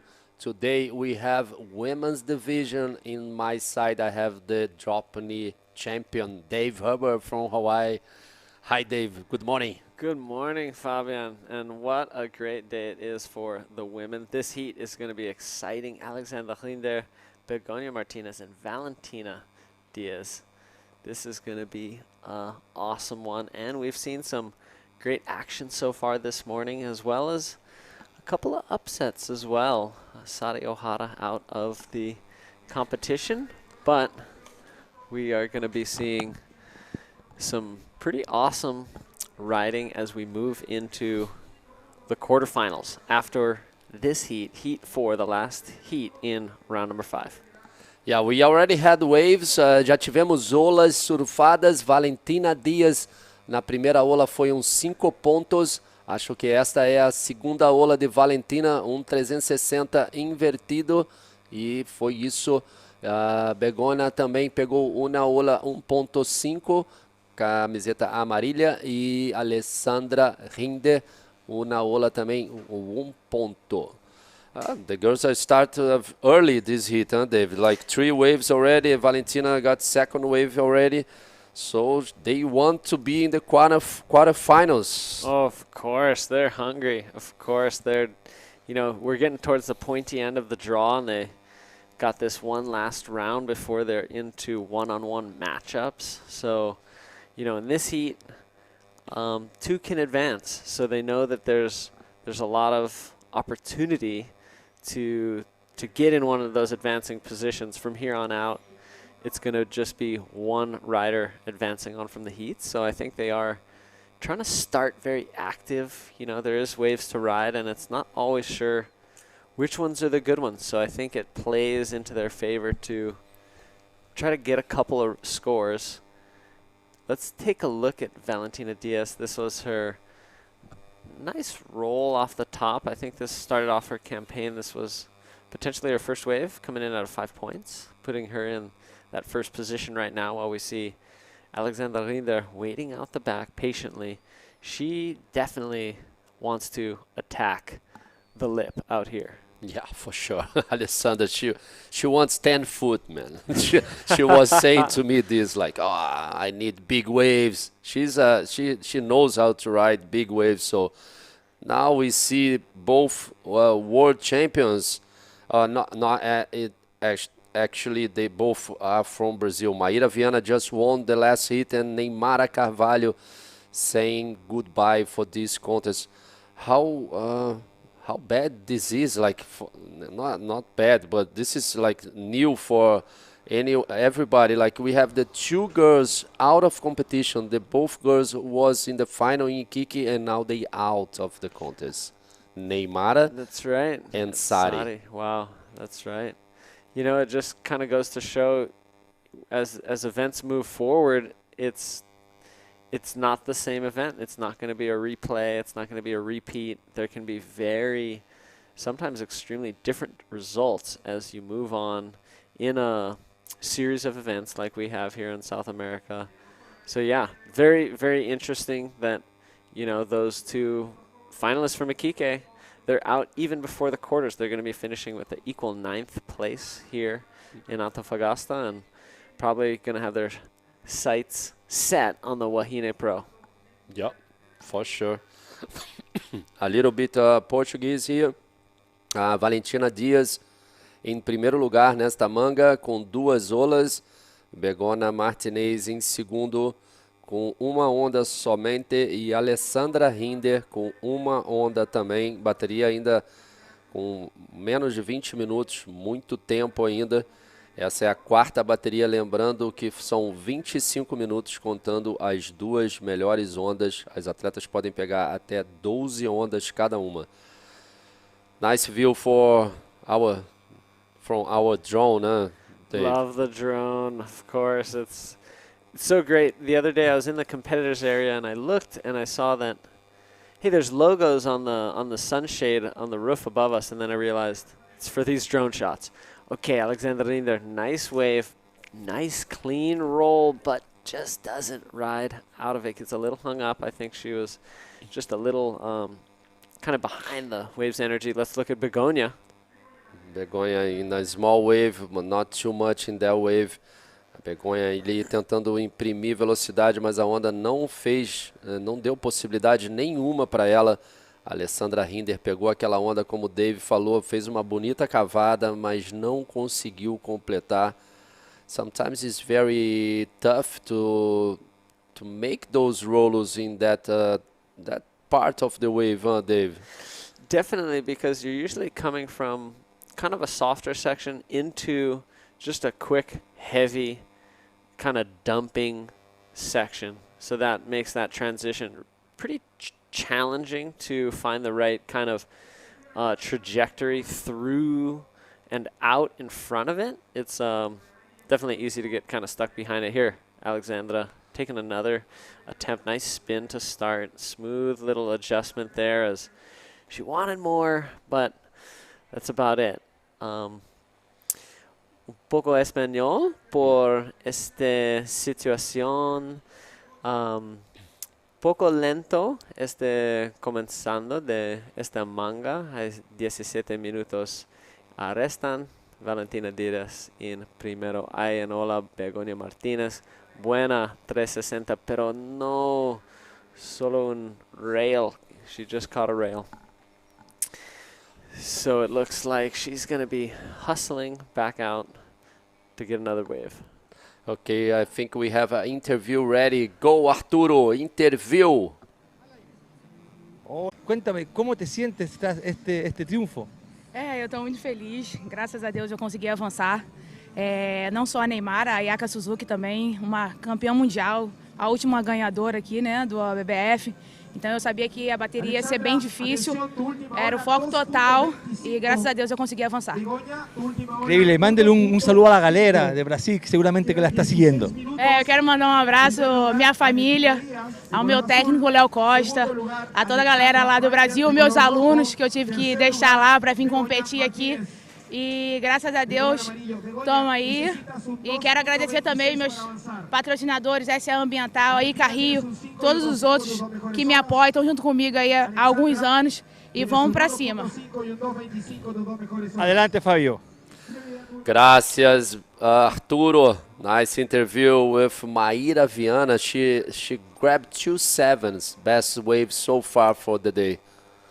Very nice. Very and she nice. was excited. She's very motivated, looking on to that next heat. It's going to be a quarterfinal matchup.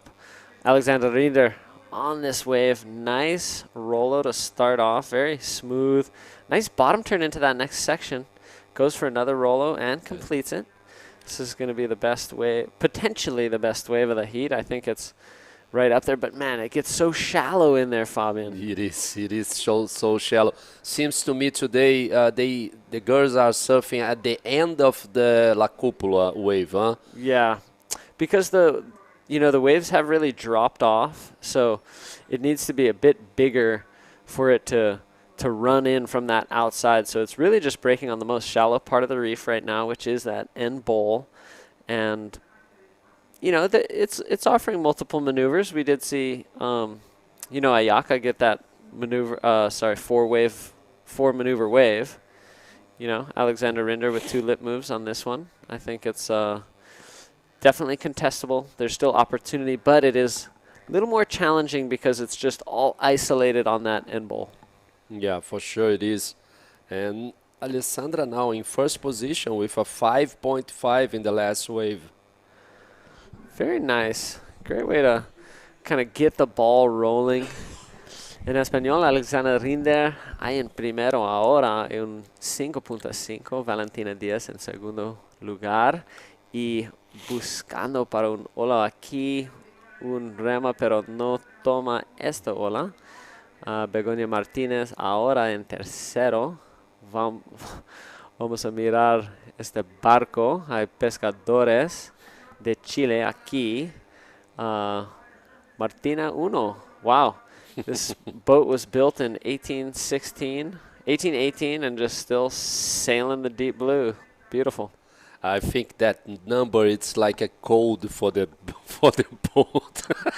Imagine that. Begoña. You see Begoña doing a 360 reverse, but unfortunately was not make. It was not complete. Yeah, incomplete. Begoña doing a great job here in the booth, coordinating so many things here with the IBC media team, and also making sure she's got her water time. So cool to see her on the other side of the lens and giving it a go, just 1 heat away from the quarterfinals, which would be a huge result for her. But in her path is 2 exceptional riders in Alexandra Rinder and Valentina Diaz, both of them in the advancing positions for now. So Begoña does have her work cut out for her, but there is a bit of an opening as Valentina and Alexandra don't have strong backup rides right now. Yeah. So if Begoña could put, you know, a modest pair of waves together, potentially she could get above their totals. But with just about half the heat remaining, Alexandra and Valentina are going to try to improve their backups. Here's Alexandra already making great progress on that task. She's going to ditch that 2.25 for somewhere around an average score, and that's going to put her more firmly in control of this heat. While we do see a wave out the back, I think Valentina's in position, but take us through the replay. Esse replay aí da Alessandra faz uma boa cavada, já começa no el rolo, ela tenta encaixar uma segunda manobra, mas não acha, e atrás ali a Begoña, ela consegue uma onda boa, termina com o el rolo. Vamos ver se a gente tem um replay dessa onda. A Alessandra está tentando trocar o 2.25 e agora a Alessandra numa onda muito bonita, já cavando para o el rolo, consegue completar na parte aberta da onda, dá um 360 invertido e faz uma onda muito boa. This wave for Valentina was nice, huh, Dave? Like open face, rolo, combining with a 360, probably the best wave so far for Valentina and Begoña to trying to do that rolo. First wave, first really good wave for Begoña to look this. This was nice, really clean, kind of a bigger wave. You know, nice landing, smooth into that next spin maneuver there. So this is a great exchange. Each of our riders got a score that potentially they could keep, just all in sequential order back to back. Let's see the score coming in for Valentina Diaz. It's a 6.5, best wave of the heat. Last ride for Alexandra Rinder, 5.75, her best, as well as Begoña, 3.5, her best ride. So this last set offered up our competitors so far their best ride of the heat. We're seeing the picture just a little more clearly now. What is required of Bego to attack an advancing position, and right now it's a tall one, 7.76, and she's in the wave now. Nice clean line, waiting for a section. Just waits throughout, rides into the channel there. Na última onda ali da camiseta azul, a Valentina Dias, atleta do Chile, foi um 6.5, melhor nota da bateria. A camiseta azul agora na liderança com 11.5. Essa é o replay da Valentina. Ela parte para o rolo, volta na onda ainda aberta e combina com esse 360 invertido. Essa nota foi um 6.5. Alessandra Rinder agora, atleta de Ilhas Canárias, em segundo lugar, precisando de um 5.76. E em terceiro, a Begônia, atleta da Venezuela, que faz parte aqui do nosso webcast, está precisando de um 7.76. Vamos ver ali, parece que tem uma série, David, looks like some waves, but no. Still 8 minutes 45 seconds to go in this last hit of round 5 women's division. We've seen Valentina Diaz dominated this hit so far. Yeah, it's been a really good battle between her and Alexandra. Yeah, a bunch of nice scoring rides from them, a lot of nice clean rolos. Begonia still kind of in the mix there. You know, she was able to get one lip move there, and you know, you can just see with third priority, she's going to be kind of sitting inside of the riders with first and second priority.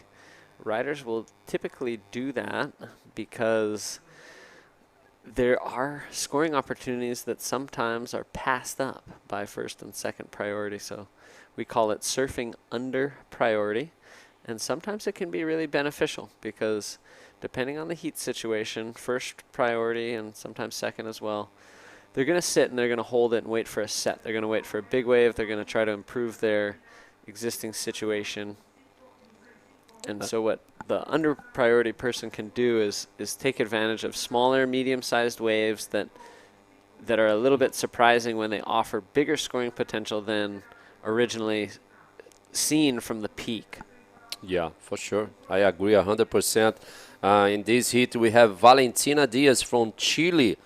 She used to surf big waves in Puerto Escondido in Hawaii. And also we have Alessandra Rinder. She's from Canary Island, the youngest world champion ever in bodyboarding. She's 2 times world champion, Alessandra Rinder. And we have Begonia Martinez from Venezuela. She's been in bodyboard for so long, and now she works with us in the webcast for a IBC World Tour. So we have 3 riders in the water, very they are very capable to do anything in the water. Valentina Diaz winning this heat. Alessandra Rinder in second position, needing a 5.76. Begonia needs a 7.76 to get second position. Nice view for our drone. No, it's just for the camera guy. It's just a beautiful day. Again, another beautiful day here in Antofagasta. Yeah, we've had such a gorgeous run, and I think we're on day 7 or 8, maybe day 8 of competition. Yeah. You know, we've had a lot of nice, clean, glassy conditions. Looks like our riders with priority a little too far out for that one, but even Begonia doesn't go.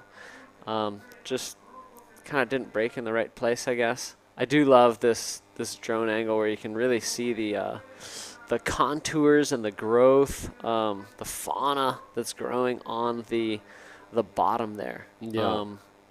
We like to, you know, from Hawaii, we like to say like that the bottom is the equivalent of like reef, but reef is actually like living coral, so it's a growth on top of something else, whereas this is just rock. It's just a rock bottom. Yeah. And we saw there Valentina Diaz losing his first priority. So now Begonia, she has the first priority. Alessandra Rinder just lose his first priority too. And Begonia too, so all change again. So Valentina is back with first priority. Alessandra Rinder second priority. And Begonia Martinez in third priority. This priority system is And the guy who works in the priority seats, he works a lot. I can tell you, like in heats of 3 riders or 4 riders, it's been insane, the job of the guy doing the priority system. I'm pretty sure that. Oh yeah, it's not an easy job. You have to be so attentive and watching the water so clearly. And to distinguish between a paddle versus just positioning yourself in a place where you could paddle for a wave, and of course the difference and like where people are along the lineup, it's pretty intricate system. Let's take a look. Begonia having a paddle there, no ride. She was just probably going to be a little too deep for that. Let's see this one for Valentina and Alexandra. Alexandra goes. Yeah, Alessandra using second priority to grab this one. A nice roll, open face, 360. Yes, 2 maneuvers. Let's see if she can connect it. Another maneuver there at the end. No. And we saw Begonia doing a nice 360. And that's it. It's hard to catch that wave that you can do like 2 or 3 maneuvers. It's kind of hard to choose that wave today. Yeah, and it's rare. I don't think there's a lot of those waves on offer. Positioning on the takeoff for those exact ones, very challenging, because those are probably breaking in a slightly different place than the majority of the rest of the waves. And I'd say one thing I've noticed throughout various wave sizes, but kind of true to this wave cupola, it really helps to be a little bit behind the wave when you're approaching the section. So you kind of want to take off just a little bit deeper than you want, because what we've seen throughout the competition at times is guys taking off on the shoulder or like very on the open face, and they have to really stall. They have to really like put on the brakes and wait for the wave to catch up with them, and that doesn't give them the best opportunity to come up for a big launch, because they're kind of coming off of being slow. Whereas if you come from behind and you're really gassing to get around a section, it's kind of giving you an even better opportunity to access the lip for a bigger lip maneuver. So I think even when it's smaller, I think it would pay off to just be just a touch too deep and come around the section and find that lip maneuver. I think that's where some of the differences in riding styles we're seeing, and I think the points are proof of that. Free class, boys. Free class from Dave Huber. He just won the DROPKNEE division yesterday, so if you guys are with us in our YouTube channel, this is just a free class from the guy from Kauai, Hawaii.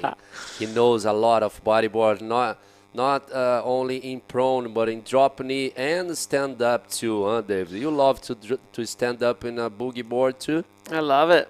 Yeah, it's so cool, and I think that's potentially going to be the 6th division, or maybe the 7th division in the year 2030 of the IBC, a stand-up division. Let's take a look at Begonia Martinez.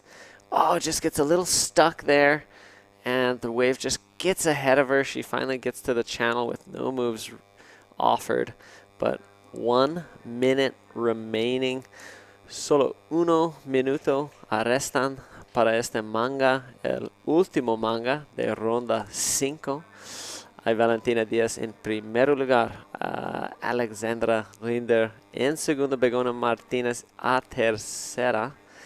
Mira, un rema, Alexandra Rinder, levante el mano. No sé qué es la situación de eso, pero yeah, it's been an exciting heat now. 30 seconds remaining. 30 seconds remaining. 30 segundos para terminar esta manga. Valentina Díaz aí saindo vencedora dessa manga até agora. A Alessandra Rinder na última onda fez um 5.75, botou pressão na Begona, precisando agora de mais de 8 pontos para segundo lugar. Begona pegou uma onda boa ali, mas infelizmente não conseguiu fazer manobra. Essa é a última onda da Alessandra, valendo a onda. Não sei se ela consegue cambiar a situação. É isso, Valentina de final da última bateria das quartas de final. That's the end of the last hit of round 5, women's. And we saw Valentina Diaz winning this heat, Dave. So cool for her, the local Chilean, you know, putting her stamp on round 5, earning a berth into the quarterfinals. We're going to get right into the quarterfinals now, which is going to be an awesome show, so you don't want to miss that. Yeah, don't go anywhere. A little commercial break, and we'll be back with you guys.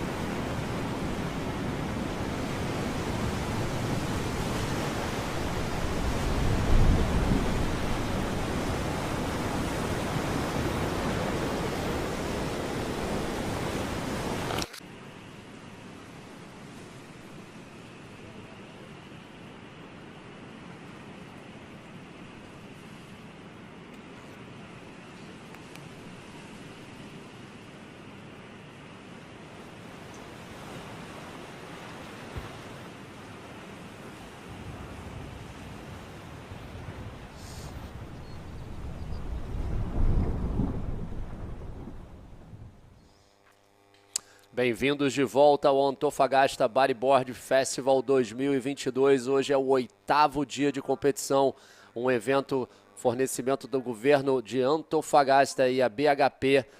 Estamos aqui na primeira bateria das quartas de final, categoria feminina. Temos 2 atletas na água. Ao meu lado eu tenho o Dave Hubbard, que venceu ontem a categoria DROPKNEE. Foi muito emocionante. So much emotions yesterday. Wow, yeah. It was beautiful to watch you taking that 10-point right after the horn. It was unbelievable, man. Thank you very And much. we have in the water 2 world champions, Dave. Yeah, this is going to be an epic matchup, and it's been a rematch. These ladies have competed just a few heats prior. It is going to be Joanna Schenker versus Isabella Sosa, and in their previous matchup, I believe it was in the non-elim, round 3, we saw Joanna Schenker getting the notch above Isabella. So this is a very formidable rivalry here. These ladies have been competing together against each other even in this edition. But like you mentioned, Fabian, both of them have world titles in their purse. And this is going to be an epic showdown. Personally, I love the way these ladies ride. I think nobody would argue that Isabella Sosa is just one of the sport's just huge talents, and people just love to see what she can do. Joanna Schenker is not far away from that. Let's take a look. Isabella up and riding with a nice roll to start it off, and a really awesome bottom turn to link up that second maneuver. Wow, Joanna Schenker's not going to be left out of this. Nice roll for her into a spin. Hoping for more. The wave just peters out. So this is a great early exchange to start off this heat. We're going to see Isabella establish a lead over Joanna, and we're also going to see them getting into the priority sequence. I'm really interested to see how the rest of this heat plays out. Yeah, for sure. I'm pretty sure they're going to use a lot of the priority system in this heat. Primeira onda aí da Isabela, como o Dave falou, bastante pressão nas 2 el-rolos. Começou com el-rolo, uma bonita cavada no segundo, mas a Joana não deixou para trás, já pegou uma onda muito bonita, um rolo e um 360. Lembrando que essa bateria a gente tem uma brasileira e uma portuguesa. A Isabela já foi 4 vezes campeã mundial e a Joana também é campeã mundial uma vez. Atleta que foi a primeira campeã mundial portuguesa. Agora essas baterias 25 minutos, mesmo tempo do round 5, contando 2 melhores ondas, cada atleta podendo surfar 12 ondas. Então, 25 minutes. 2 best scores. So it's a great great format that we've been seeing. So many 25-minute heats this edition of the ABF. It really helps. So that first Rolo had a great bottom turn, wasn't super huge, but linking into that second maneuver, she was just so, had such a great opportunity with that there. This wave seems just a little bigger. Nice clean roll off the back, very well executed. We're seeing the cream really rise to the top now that we're in the quarterfinals. We've got the top 8 competitors in the women's division of this edition of the ABF. Wow, powerful maneuver out the back, and just can't quite get the second lip maneuver. I'm excited to see a replay because this was cool. I think that outside move is going to be insane.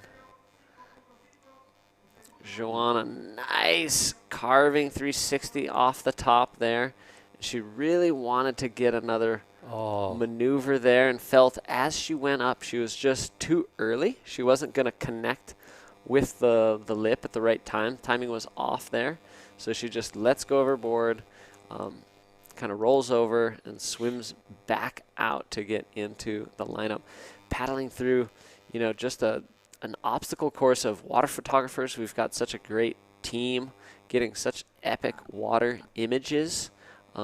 I know Rodrigo's been out there a lot. Yerko getting insane action. Also Pablo Jimenez, such an amazing photographer here in Chile. Also a part of the media teams, occasionally getting out in the water as well. Let's take a look at Isabella having a look at this one.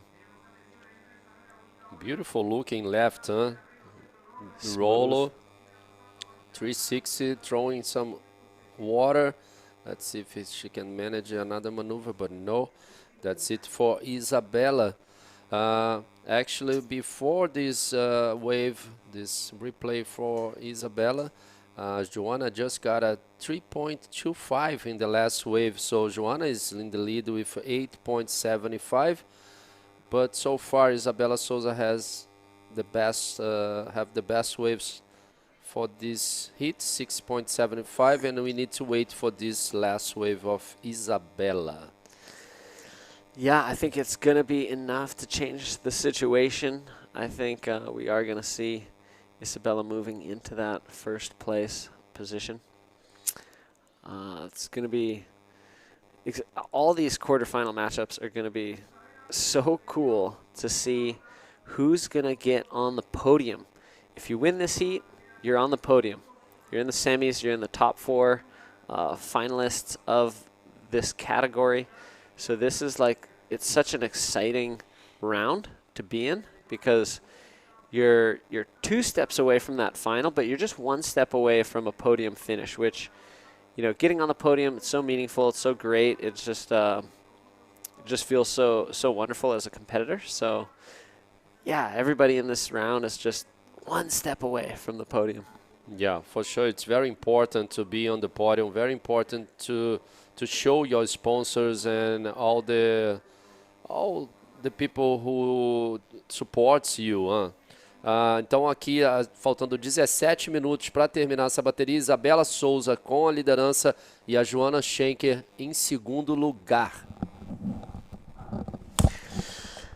Hay 17 minutos restan. Isabela Souza en primer lugar, Joana Schenker segundo lugar, prioridad con Joana primero y prioridad segunda con Isabela. Isabela hay puntos de 6.75 y 5.25. And it seems like we do have an interview ready, so let's go down to the winner of our last heat.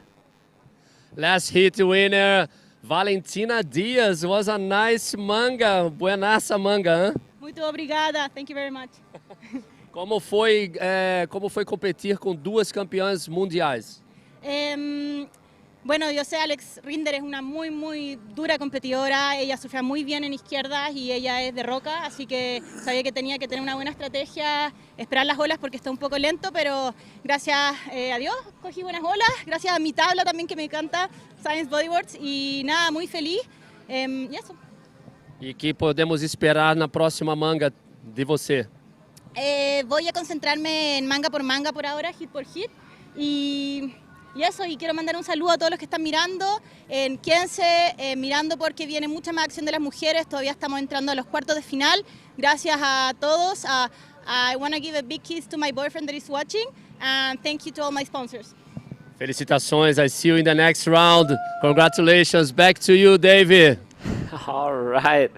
Thank you, Fabian, for the great interview. Valentina Diaz, so excited, so just stoked to represent her country, the beautiful country of Chile, on home turf. So just being here, making it onto the podium. We've got a Chilean on the podium in the women's division. Oh, sorry, no, she's into the quarters. That's right. We're in the first quarters now. So we're going to see Valentina Diaz in the fourth quarterfinal. And hopefully she does make it onto that podium. I know she's super motivated, super excited. Great interview where she was thanking everybody for watching, giving thanks to God, as well as sending a kiss to her boyfriend. That's so cool. Yeah, still in the water. Situación, el mismo Isabela Sosa en primero, Shona Schenker a segundo. You know what? Valentina Diaz will be in the quarterfinals against Ayaka Suzuki, another world champion. It's going to be great. I think each of these matchups is going to be just so exciting to see. And that's going to be a great heat. It's going to be another rematch. Those, I think, girls have surfed a heat previously throughout the event. So it'll be cool to see them going up one-on-one, where just one is going to advance on. And who's in our next heat, Fabian? Next heat is Paloma Frangen and against Teresa Padrella. So it will be Chile against Portugal. Paloma won the heat 2 against Isabela Souza and Mayla Venturini. So all the world champions are losing for those new names. Wow. It's kind of changing the situation for women's division. And this is so good too, Dave. So we have the new generation, new names. So that's why I believe so much in the juniors division, that IBC working a lot in these divisions. Yeah, I would agree that it's great and super important for the sport to be bringing up that next generation, providing opportunities for them. This drone shot's an example of, opportunities for the next generation of students. The ABF has a lot of classes come down, visit the site, and kind of understand what is taking place here and how this event is being run, as well as a chance to spend some time with some of the competitors as they're preparing or off from competition.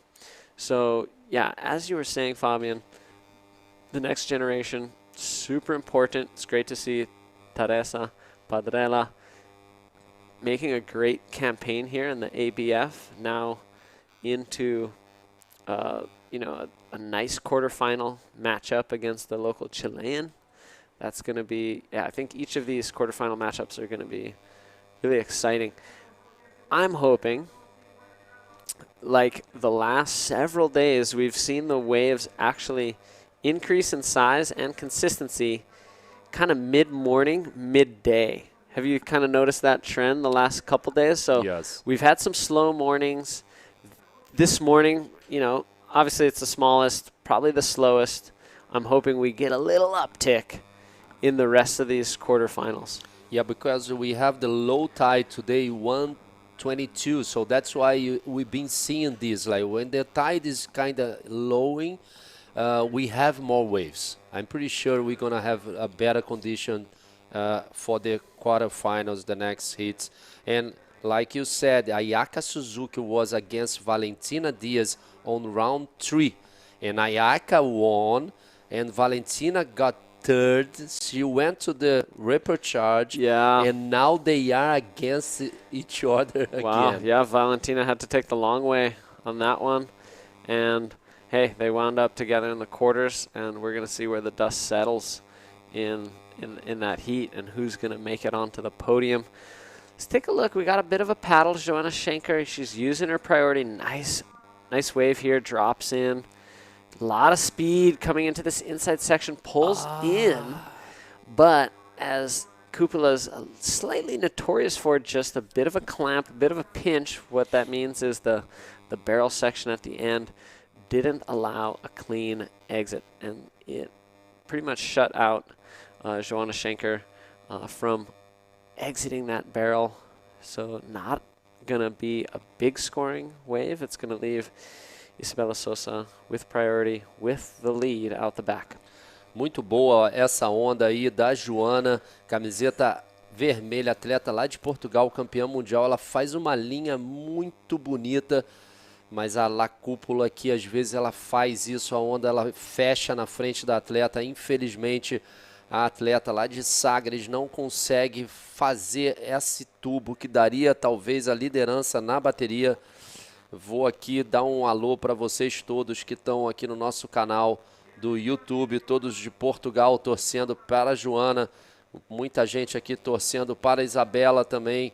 A Isabela, na verdade, hoje em dia mora em Portugal, então as duas atletas aí são residentes de Portugal. Um prazer enorme estar falando aqui ao lado do meu amigo Dave, que a gente está tentando falar inglês, mas vou falar muito português aqui, porque eu sei que vocês estão acompanhando a Joana e a Isabela. Na bateria, a Isabela está na liderança com duas ondas, um 6,75 e um 5,25. E a Joana Schenker em segundo com um 5,5 e um 3,25. Agora a Isabela remou ali na onda, ela estava com a prioridade número 1. Essa prioridade deve mudar para a Joana Schenker, que está com a prioridade número 2. Faltando 9 minutos. 9 minutes to go, Dave. I was speaking a lot of Portuguese because we have Joana from Portugal, we have Isabela from Brazil. Actually, Isabela now is living in Portugal, so we have a lot of people from Portugal sending best vibes for Joana, for Isabela. It's just great to see those two girls in the water. 5 world titles in the water there. Wow. Like 4 from Isabela and 1 from Joana. So cool. So great to see so many titles represented in the water at the same time. I know you were talking about it when Neymara was in the water, and she was she with Ayaka?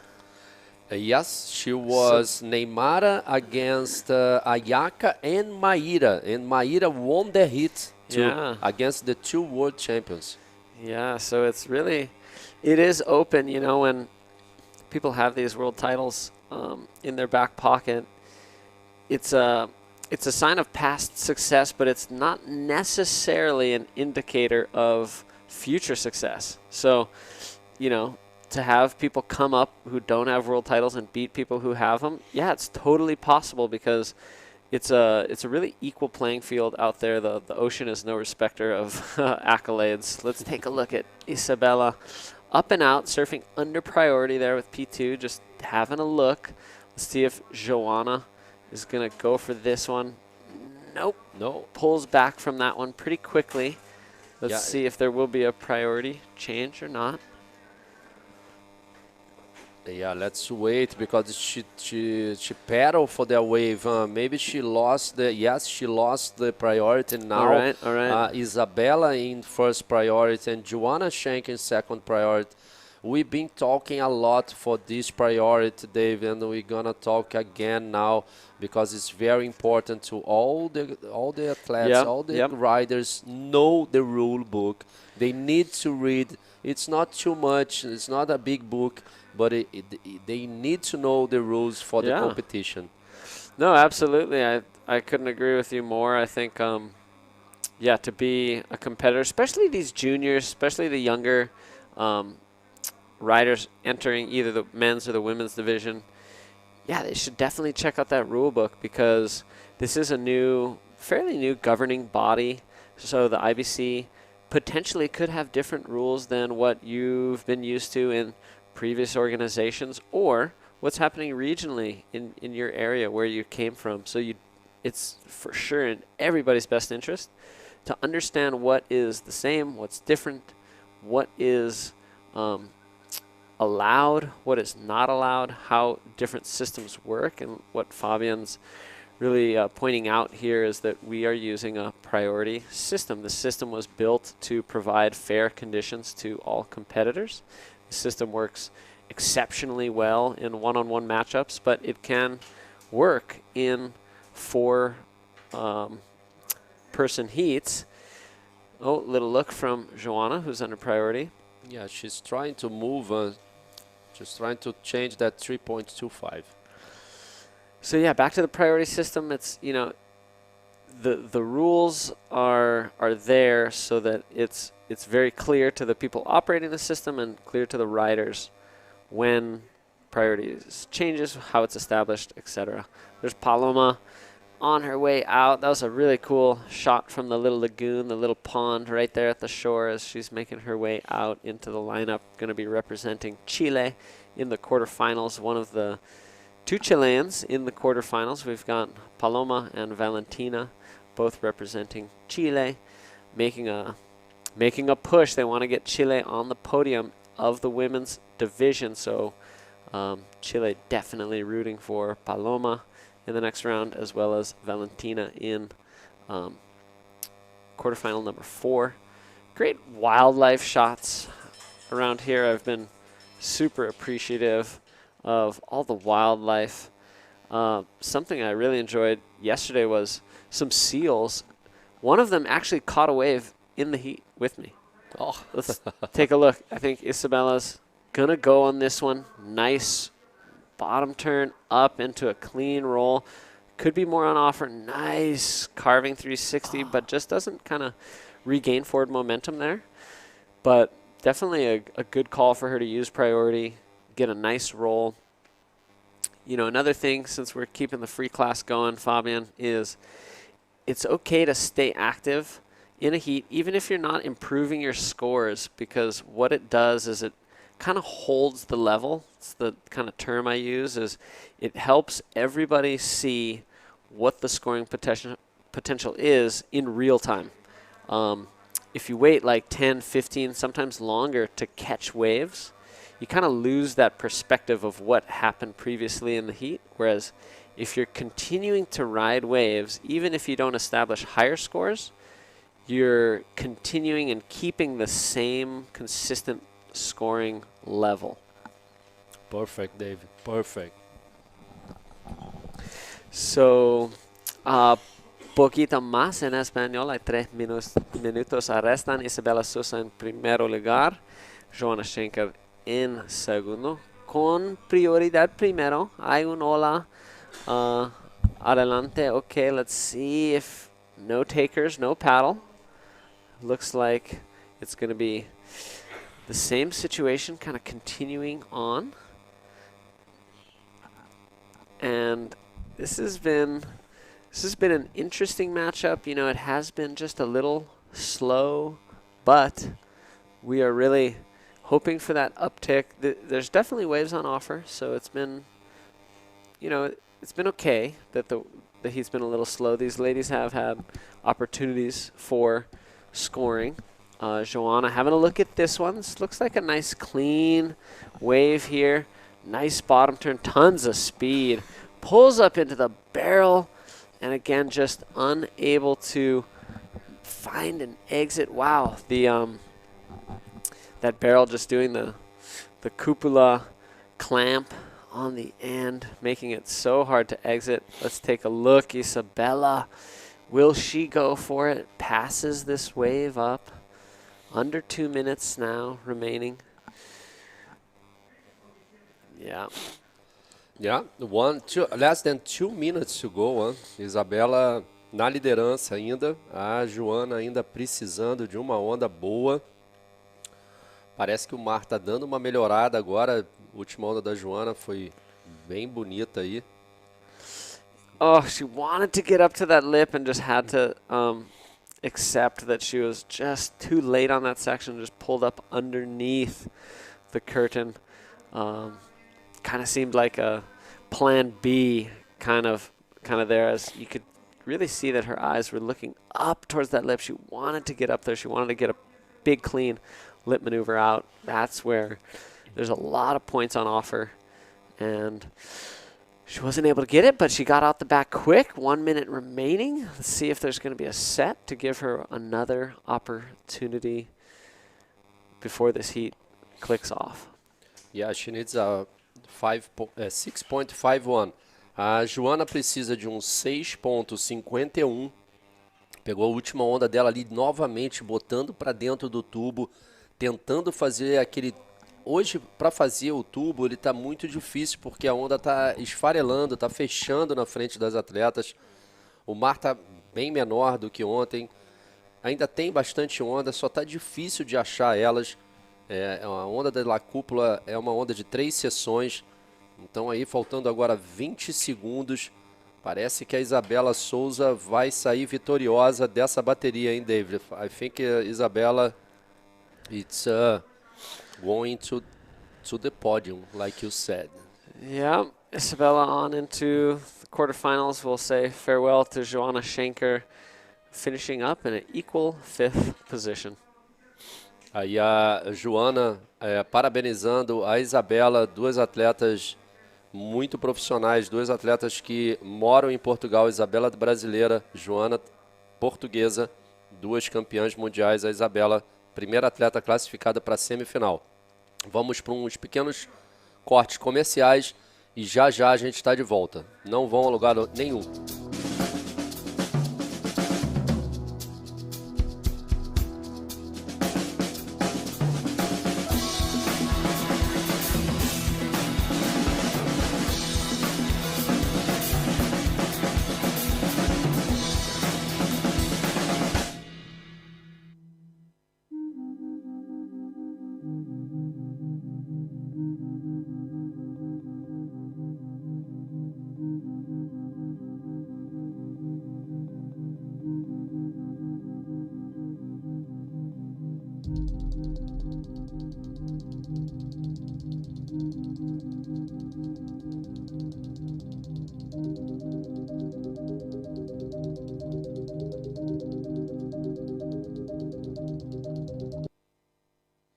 Bienvenidos de regreso al Antofagasta Bodyboard Festival 2022, un evento presentado por el Gobierno Regional de Antofagasta y Escondida BHP.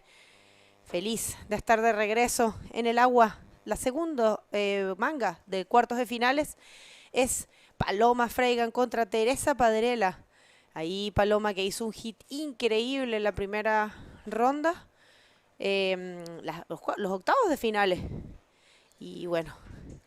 We are in the second quarterfinal matchup.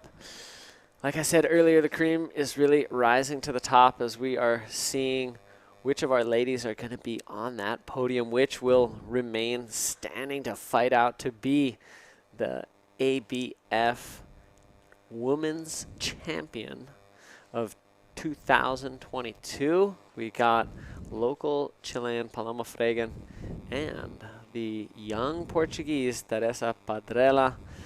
They're going to fight it out here.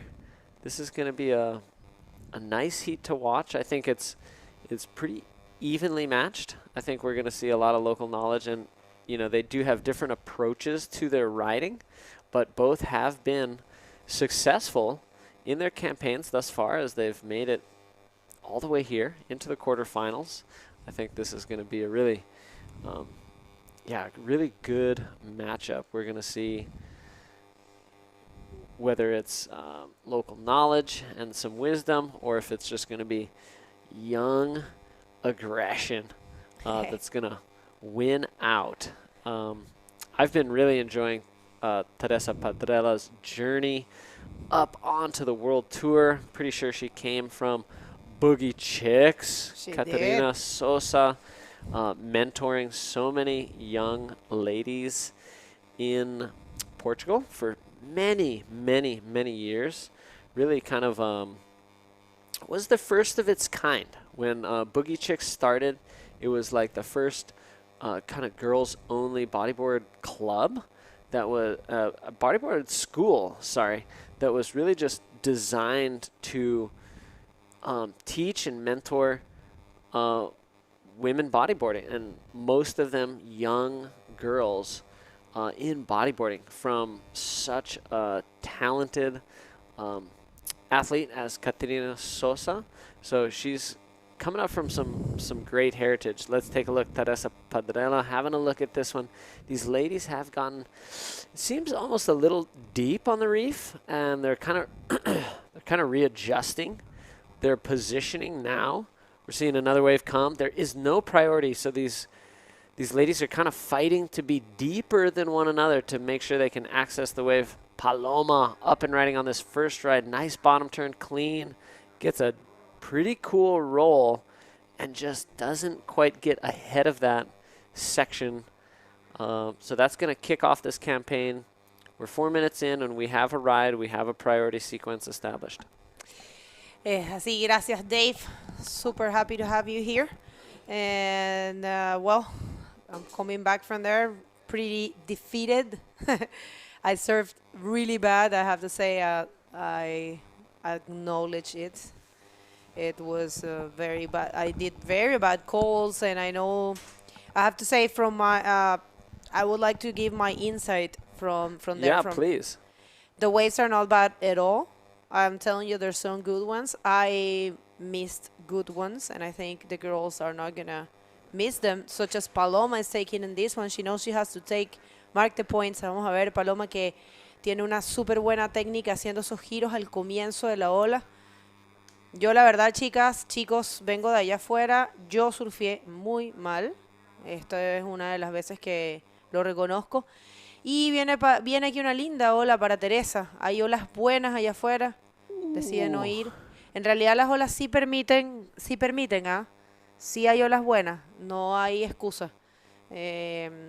Obviamente no están increíbles, están un poco más lentas, pero sí, o sea, yo puedo decir que yo escogí mal, que yo perdí oportunidades valiosas y la verdad que Vale consiguió la mejor ola del hit y lo hizo muy bien, así que felicitaciones para ella y felicitaciones para Alexandra, que fíjate, Alexandra también estaba frustrada, también sintió que surfeó mal y bueno, cosas que pasan, ¿no? Yo creo que una gran enseñanza para todas y todos, que hay que aprender a competir, hay que aprender a utilizar el tiempo. Yo tomé malas decisiones en las primeras olas y bueno, de esto solo queda aprender. For everyone that is just tuning in, we are in the second quarterfinal. This is heat number 2. Remember, these are 25-minute heats and only one will advance to the semifinal, one step from the podium. And so far it's Paloma Fragan with a 3.25 and a 1.75, I'm sorry. And Teresa Padrella still haven't taken a wave. Still a lot of time in the clock. Thank you for being here, Dave, and your advices. I didn't use any of those. I was so nervous. I'm sorry.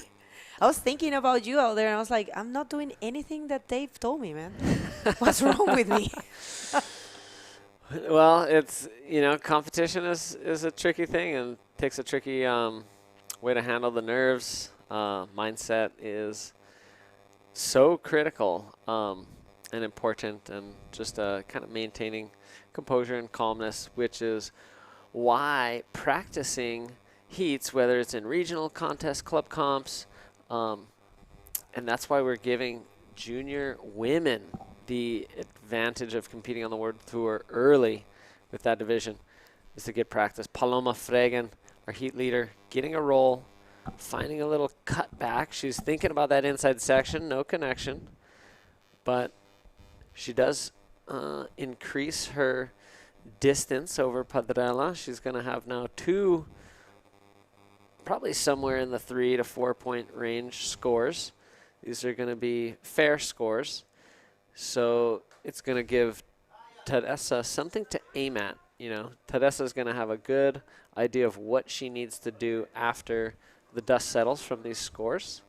And yeah, I've total confidence in either of these ladies that they can pull off some great stuff. So I think Teresa sitting with P1, you know, like you mentioned, Begonia, it's a little slow out there. You really need to maintain composure and calmness while you wait for good ones. But when that good one comes, you got to strike. You got to strike while the iron's hot. You got to take advantage of those situations.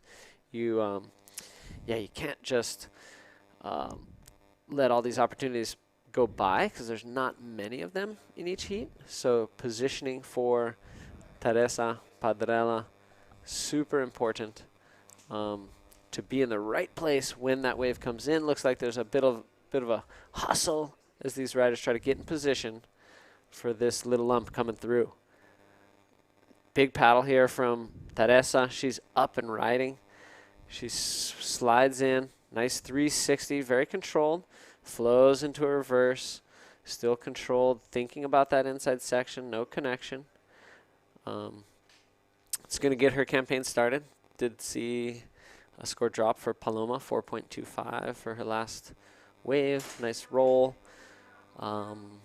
Yeah, we're gonna see the situation kind of start to crystallize here, but Paloma has a nice ride. Aquí viene Paloma en una ola con buena proyección. Paloma que ha sabido Paloma que ha sabido marcar los puntos.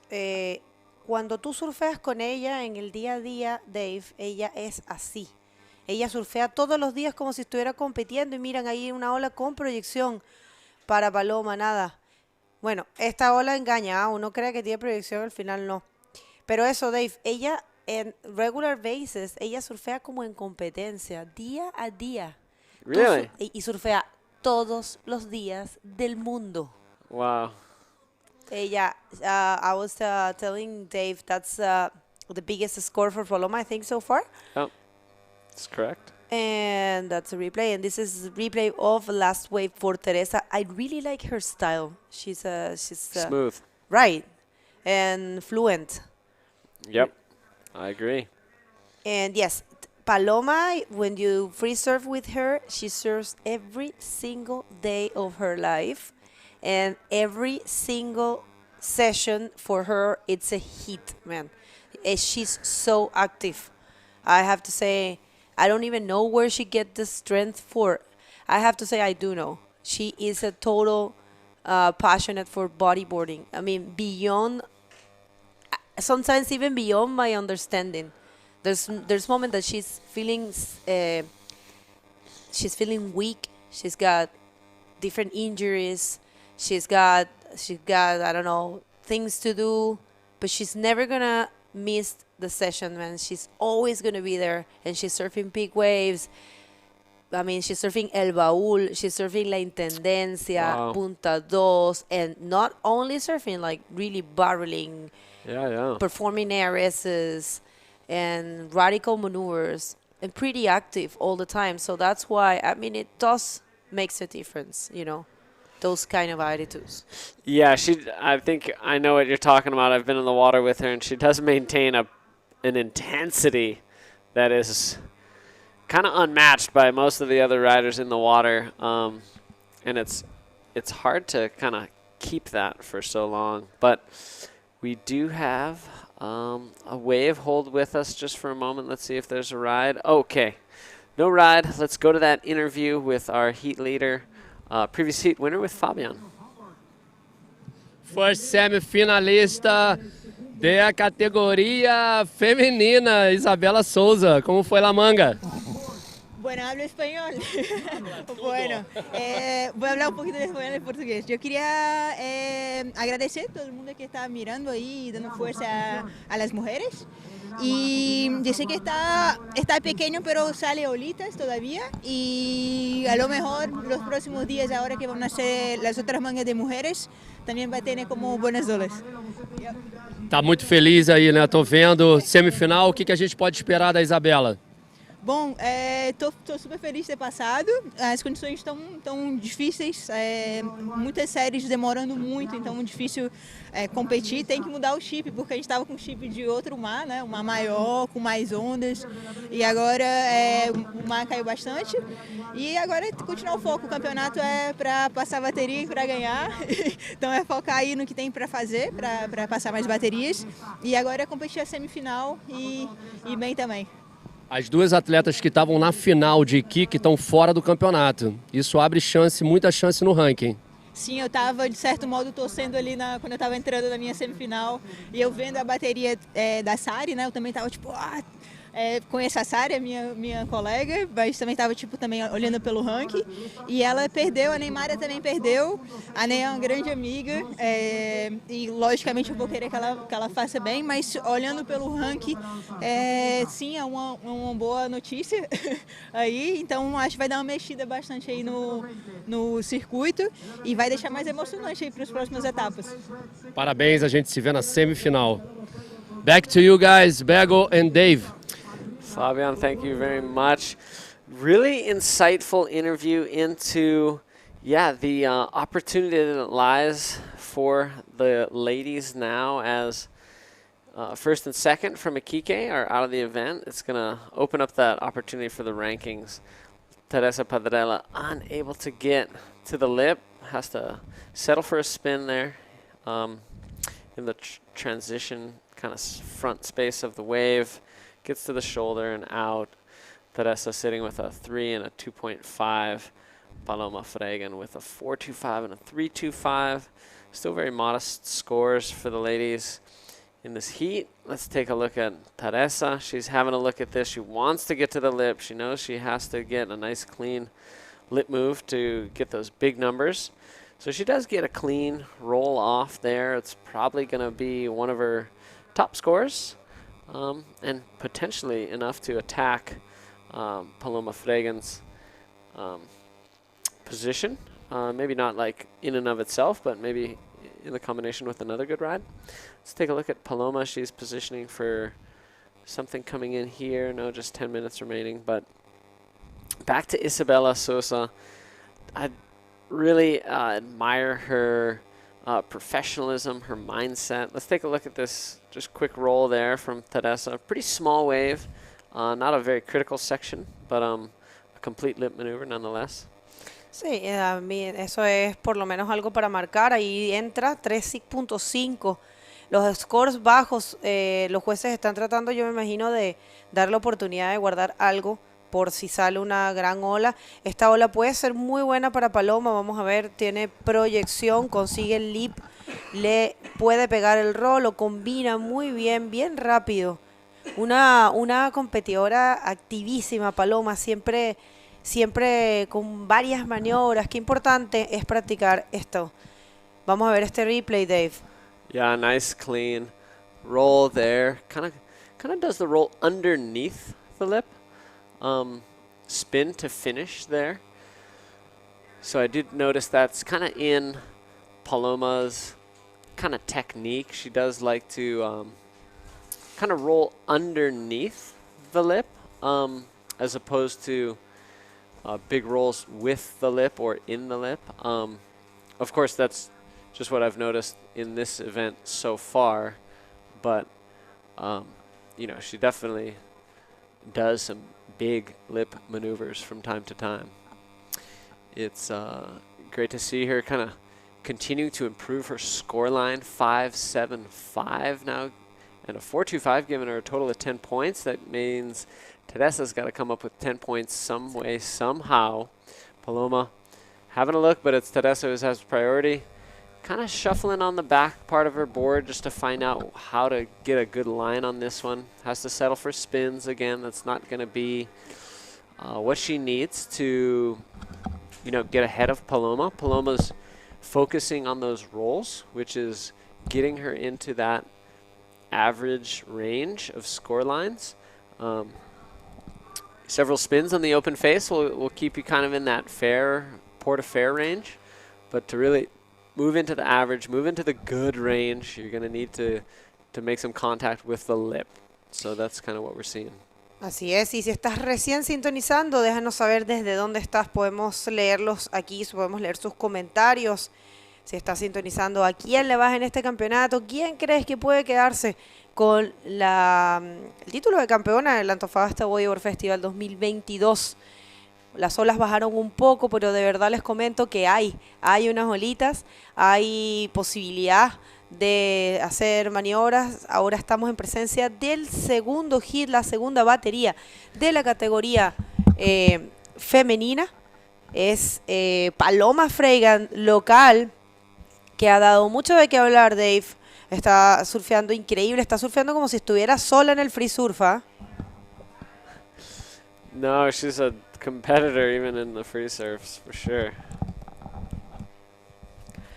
Sí, ella es una excelente competidora, una excelente rider, completamente dedicada al bodyboard. Y aquí se viene justamente con la primera prioridad. Paloma está buscando algo bueno ahí.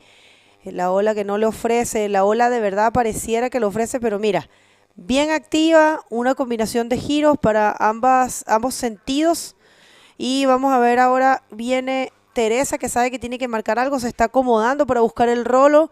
Buen rolo para Teresa, ¿eh? Puede ser la mejor de ella en cuanto a proyección. La ola chica, pero se vio bonito. Ahí un poco de batalla de remado, pero me parece que ya Teresa va a lograr marcar la prioridad. Yeah, very nice exchange there. That was great. Really smart for Teresa to get that. Let's take a look. Paloma, just a forward spin, then a reverse spin. Staying active. You know, she did take off on that wave, so she just made use of it. Here's Teresa Padrella. Nice lip move. That's the roll she needed. That's what she was looking for to get a score. Looks like they're still hustling to get out the back. Still without priority, but as the paddle continues, we're going to see duck dive here under the set wave. It has been deemed Teresa has that first priority. That's going to help because with 5 minutes left, it is Teresa who is going to be needing a score. Paloma didn't increase her score line, but Teresa did. We're going to wait for the score to find out what exactly Teresa is going to need to attack that first place position held by Paloma Fregan. I believe it's going to be in the average range and totally doable. It's really going to help that she has priority. Let's see if an opportunity comes in the next less than 5 minutes. That's right, gracias por esa actualización, Dave Hobart, campeón de la categoría DROPKNEE, que lo hiciste increíble, un placer tenerte acá. Y les cuento que para la próxima manga vamos a tener el placer de tener a la 5 veces campeona mundial y excelente bodyboarder, Neymara Carballo, viene para el próximo hit y va a estar buenísimo comentar con ella. Aquí hay una ola importante para Teresa usando la prioridad. Qué bonita ola. Creo que va a encontrar el área para hacer el rolo. La encuentra, explota un poco Dave. Se agarra como gato. She is gonna make it out of it. She gets ahead of the whitewater. Fin off, just holding it by her toenails. Paloma Fregan also getting a nice roll on this one. Cleaner landing. Puts it into a spin. Doesn't get a second maneuver, but wow, this was exciting. Teresa adjusting her equipment, getting that fin back on her foot.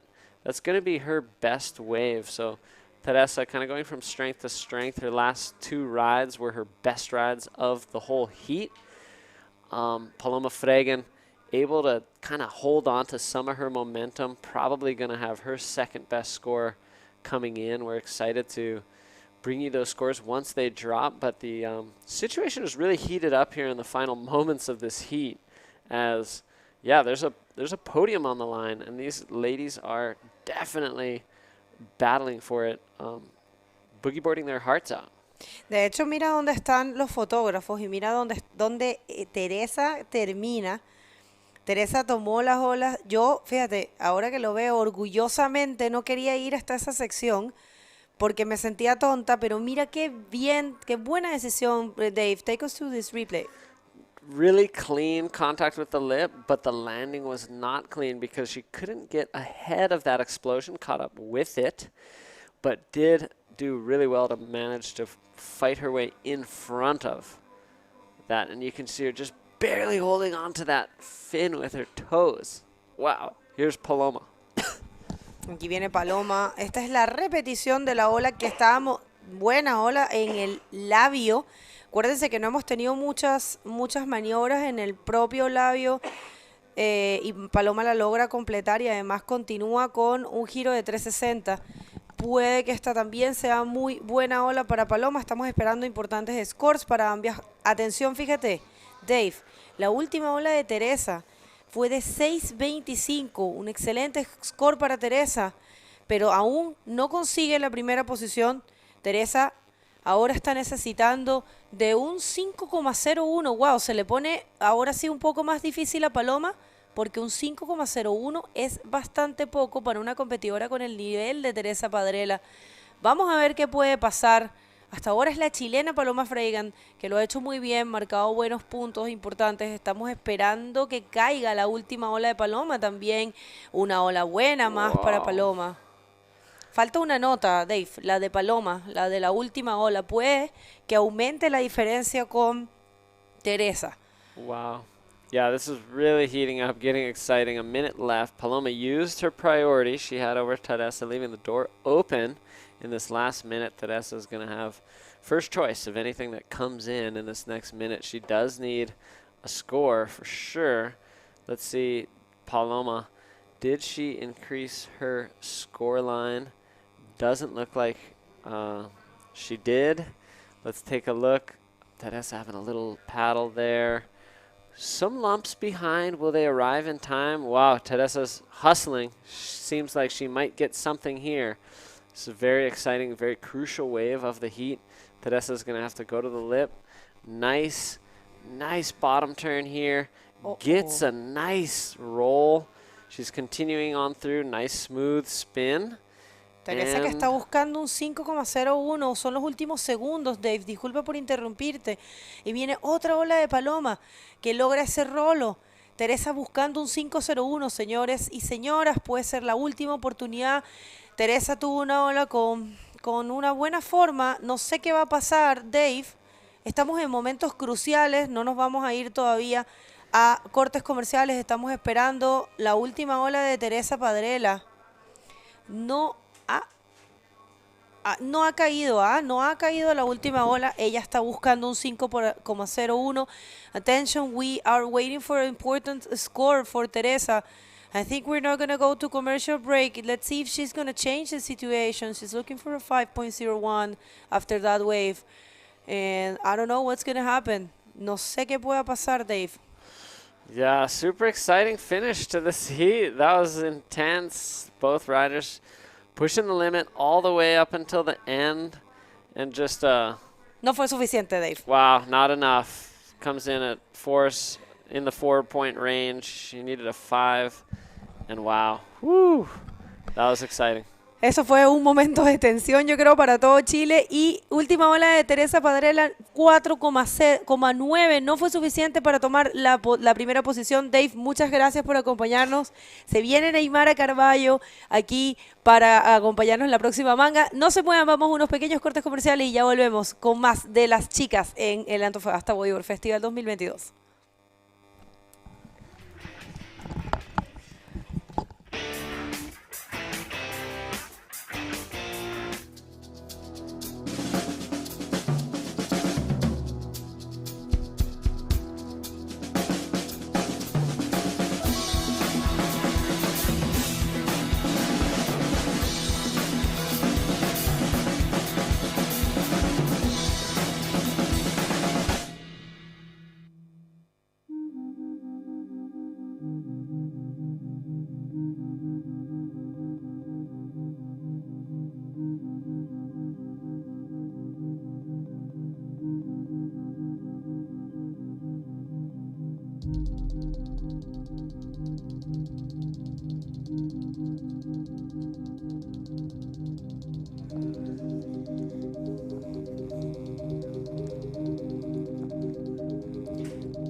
Bienvenidos de regreso y muy buenos días para todos. Estamos en el 8º día de competencia aquí en el Antofagasta Bodyboard Festival 2022.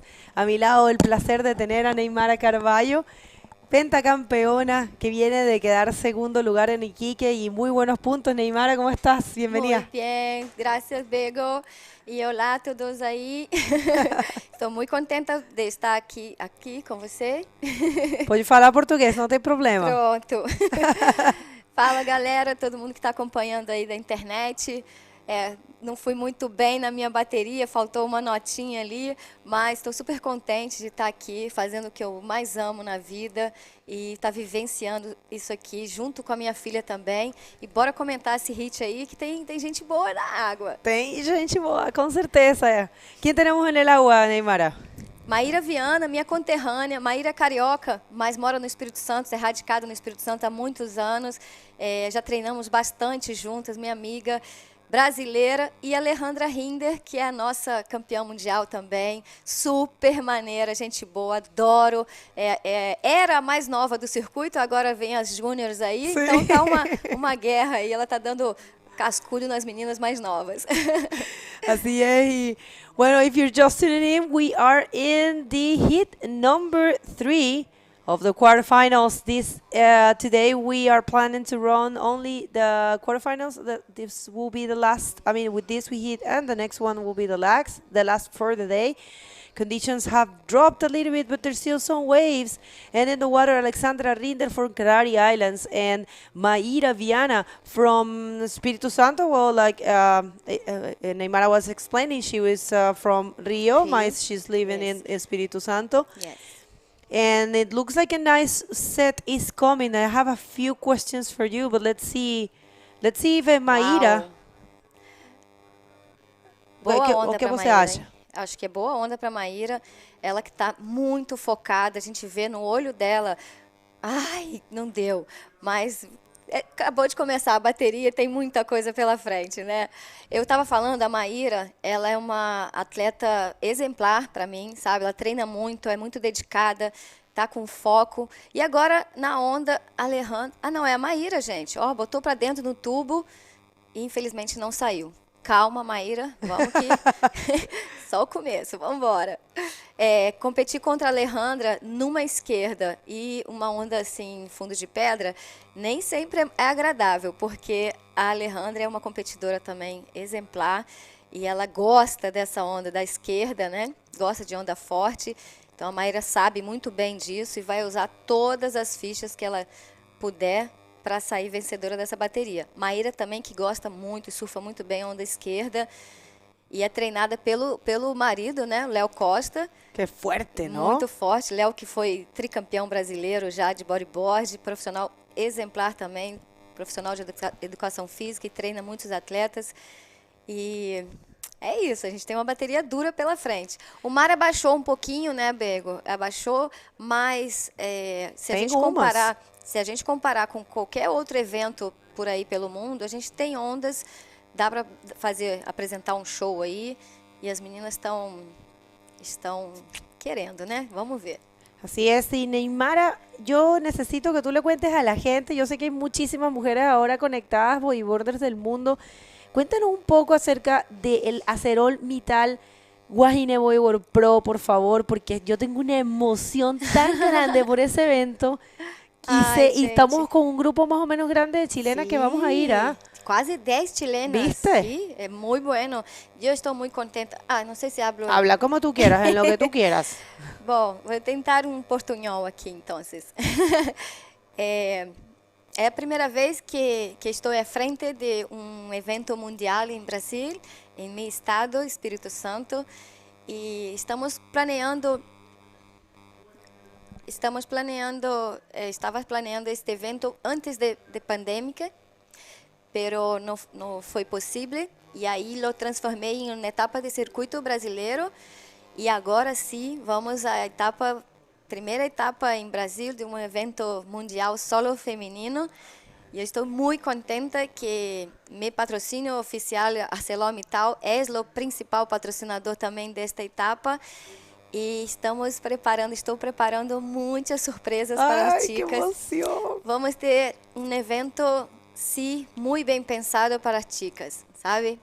Y ¿quién más puede saber lo que las chicas necesitan que tú, que tienes tantos años en el tour? O sea, no espero lo menos que eso. Ney, mira, vamos a esperar un poquito. Ahora quiero que me sigas contando, pero tenemos la entrevista lista en la playa con la ganadora del hit anterior. Vámonos con la entrevista. I'm here with the last hit winner, Paloma Frankman. Was a nice hit. Second woman in the semifinal. ¿Cómo fue tu manga? ¿Estás feliz? Sí, estoy feliz y las olas estaban pequeñas, pero igual se podía surfear. Y la Teresa también, muy buena competidora, estaba muy cerca mío, así que el final de la manga estuvo muy intenso. Está parecendo que tú está muy conectada con las olas. Creo que sí, porque este campeonato me lo estoy tomando más tranquila, que en Iquique estaba muy nerviosa. ¿Quieres hablar para alguien, dar algún aló para su familia? Muchos saludos a todos mis amigos y amigas, sobre todo las chicas del club Amaguara, que me están mirando y mandando buena energía, a mi familia, a mis amigos de Viña también, y sobre todo a Lomar y la Maya, que me han acompañado todos los días aquí. Y nada, pues ha sido un poquito aburrido para ellos, pero han estado aquí acompañándome. Felicitações, Paloma. I see you in the semi-final tomorrow or maybe Saturday. Back to you guys, Bego and Neymara. Wow, qué emoción para Chile. Ya tenemos clasificada una finalista, una semifinalista. Alguien ya en el podio. Falta ver el cuarto de final que viene, que vamos a tener a Valentina Díaz, que lo hizo muy bien en mi hit. Me saco el sombrero. Yo surfié súper mal. Tú sabes lo que es cuando uno sale de un hit y dice surfié muy mal. Ai. Mira, a Maíra pegou uma onda buena, 5,25. Olha o replay aí, galera. Muito boa esse primeiro rolo da Maíra. E ela teve a noção de linha de onda aí, já emendar o segundo rolo. Uma onda muito boa para começar o hit, viu? Sí, bien activa, y aquí se viene la respuesta de Alexandra Rinder, la canaria. Bonito rolo. Ella es súper sólida también, una ola con tamaño, también eso se nota. Um pouquinho maior do que a de Maíra, pero não tem o segundo rolo. Vamos ver, que eu acho que as notas vão ficar bem similar aí. Claro, creo que sí. Um hit emocionante, ¿ah? Un hit súper emocionante, dos titanas del bodyboard. Esta es la repetición de la ola de 5.25. Me gusta mucho cuando la competidora hace una maniobra y rápido hace otra, sobre todo rolo, porque no está fácil, no hay mucha proyección. ¿Y esta cómo te pareció? Esta eu gostei muito também. Foi uma onda com tamanho, né? Ela projetou certinho ali na boca do lip e voltou tudo bem, voltou bem. Vai ser uma nota muito parecida, eu acho. Olha, uma nota um pouco melhor do que a da Maíra, 5,75. Então a bateria está muito equilibrada. Muito bom ver a batería equilibrada así y las meninas surfando bien.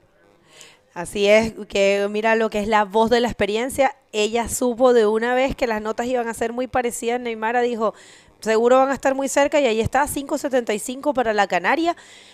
Esta hit, les digo que es de dos competidoras muy fuertes. Yo las veo a ellas y ellas reflejan ese poder, como esa fuerza. Porque tú ves a Joana. Joana es muy elegante, sí. ¿Sabes? Sari y Ayaka también, sí, son así. Pero ellas dos tú las ves y bueno, tú... y oye, ver a Luna es verte a ti, Olha atención. a remada da Maíra, uma boa linha de onda, cavou bonito, executou um rolo. Vai, volta. Olha, eu não posso torcer, né, gente? Eu tenho que narrar aqui. Mas, você assim, pode porque você não trabalha oficialmente mas aqui. Eu torço pelo bom surf, tá? Eu vou torcer também quando a Alejandra fizer uma onda boa, e eu quero ver um surf bom das meninas. Eu quero ver radicalidade, eu quero ver a fluidez, uma linha de onda, que é isso que os juízes esperam também.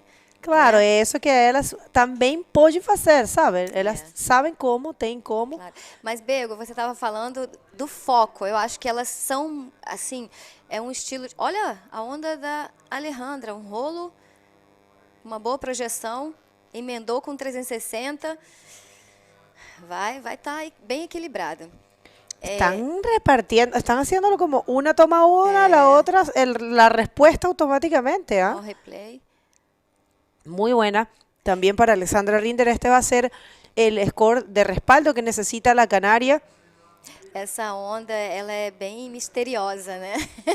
Às vezes você vem e acha que vai rolar essa boca para você dar um rolo na boca ali, e ela, às vezes, ela não faz isso. Na minha bateria mesmo, eu peguei uma achando que ia dar um rolo na boca, aí ela encheu, eu tive que dar 2 invertidos assim, mas não consegui.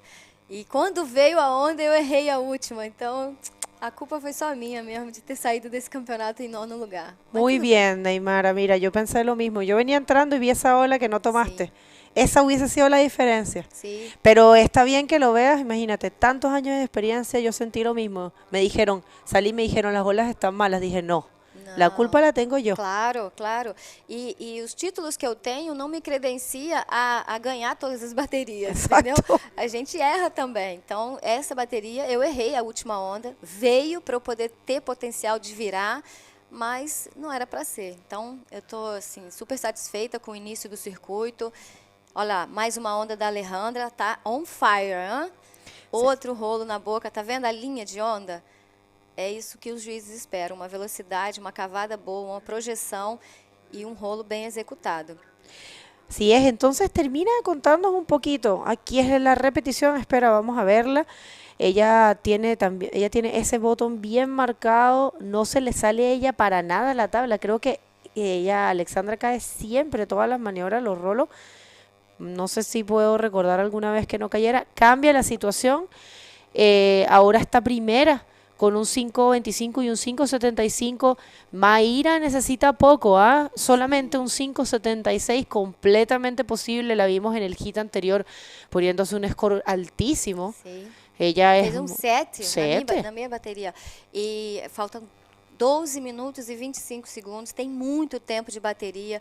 Uma bateria normal é mais ou menos de 20 minutos, então, sabe, tem quase que metade ainda. A gente está numa bateria de 25, mas se você pensar que ainda pode, tem mais quase da metade da bateria aí pela frente. E é ter calma, esperar uma série. Olha lá, a Maíra remando para uma onda lisa, bonita. Se armar, ela vai dar o rolo. Ay, no armó. Pero ahora puede ser. Bueno, da lo mismo porque a veces también, por lo menos aprovechar. Esta es una bonita ola para Alexandra. Alessandra? Sim. Olha, o tubinho quase foi. Um rolo muito bom. Acho que vai ser a melhor onda dela, tá? Foi muito limpia, Foi não? pau a pau. Vai ser bem parecida com a primeira onda dela de 5,75. Eu acho. Não sou juíza, não sou juiz aqui, mas a gente está acostumada a ver, né? Várias ondas aí, estilo.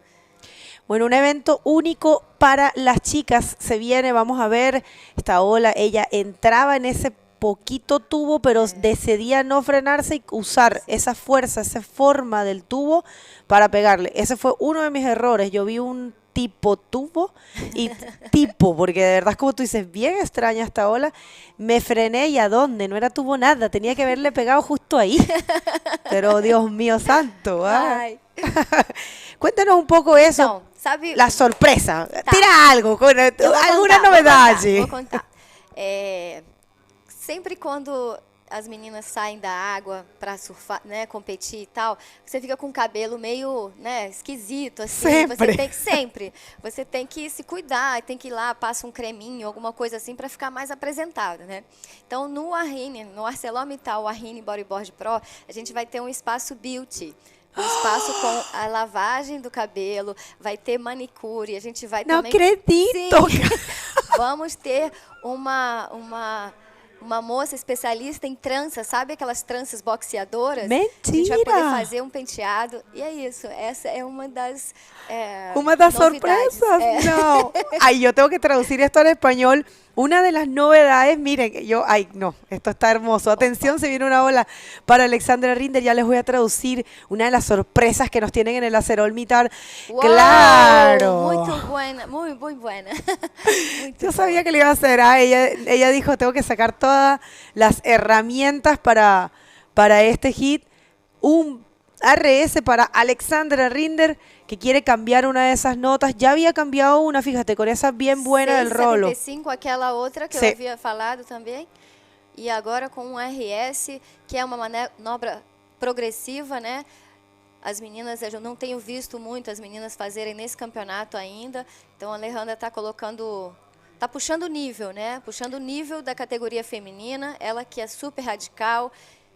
E a Maíra Viana vai precisar de uma segunda nota ainda. Ela tem só um 5,25.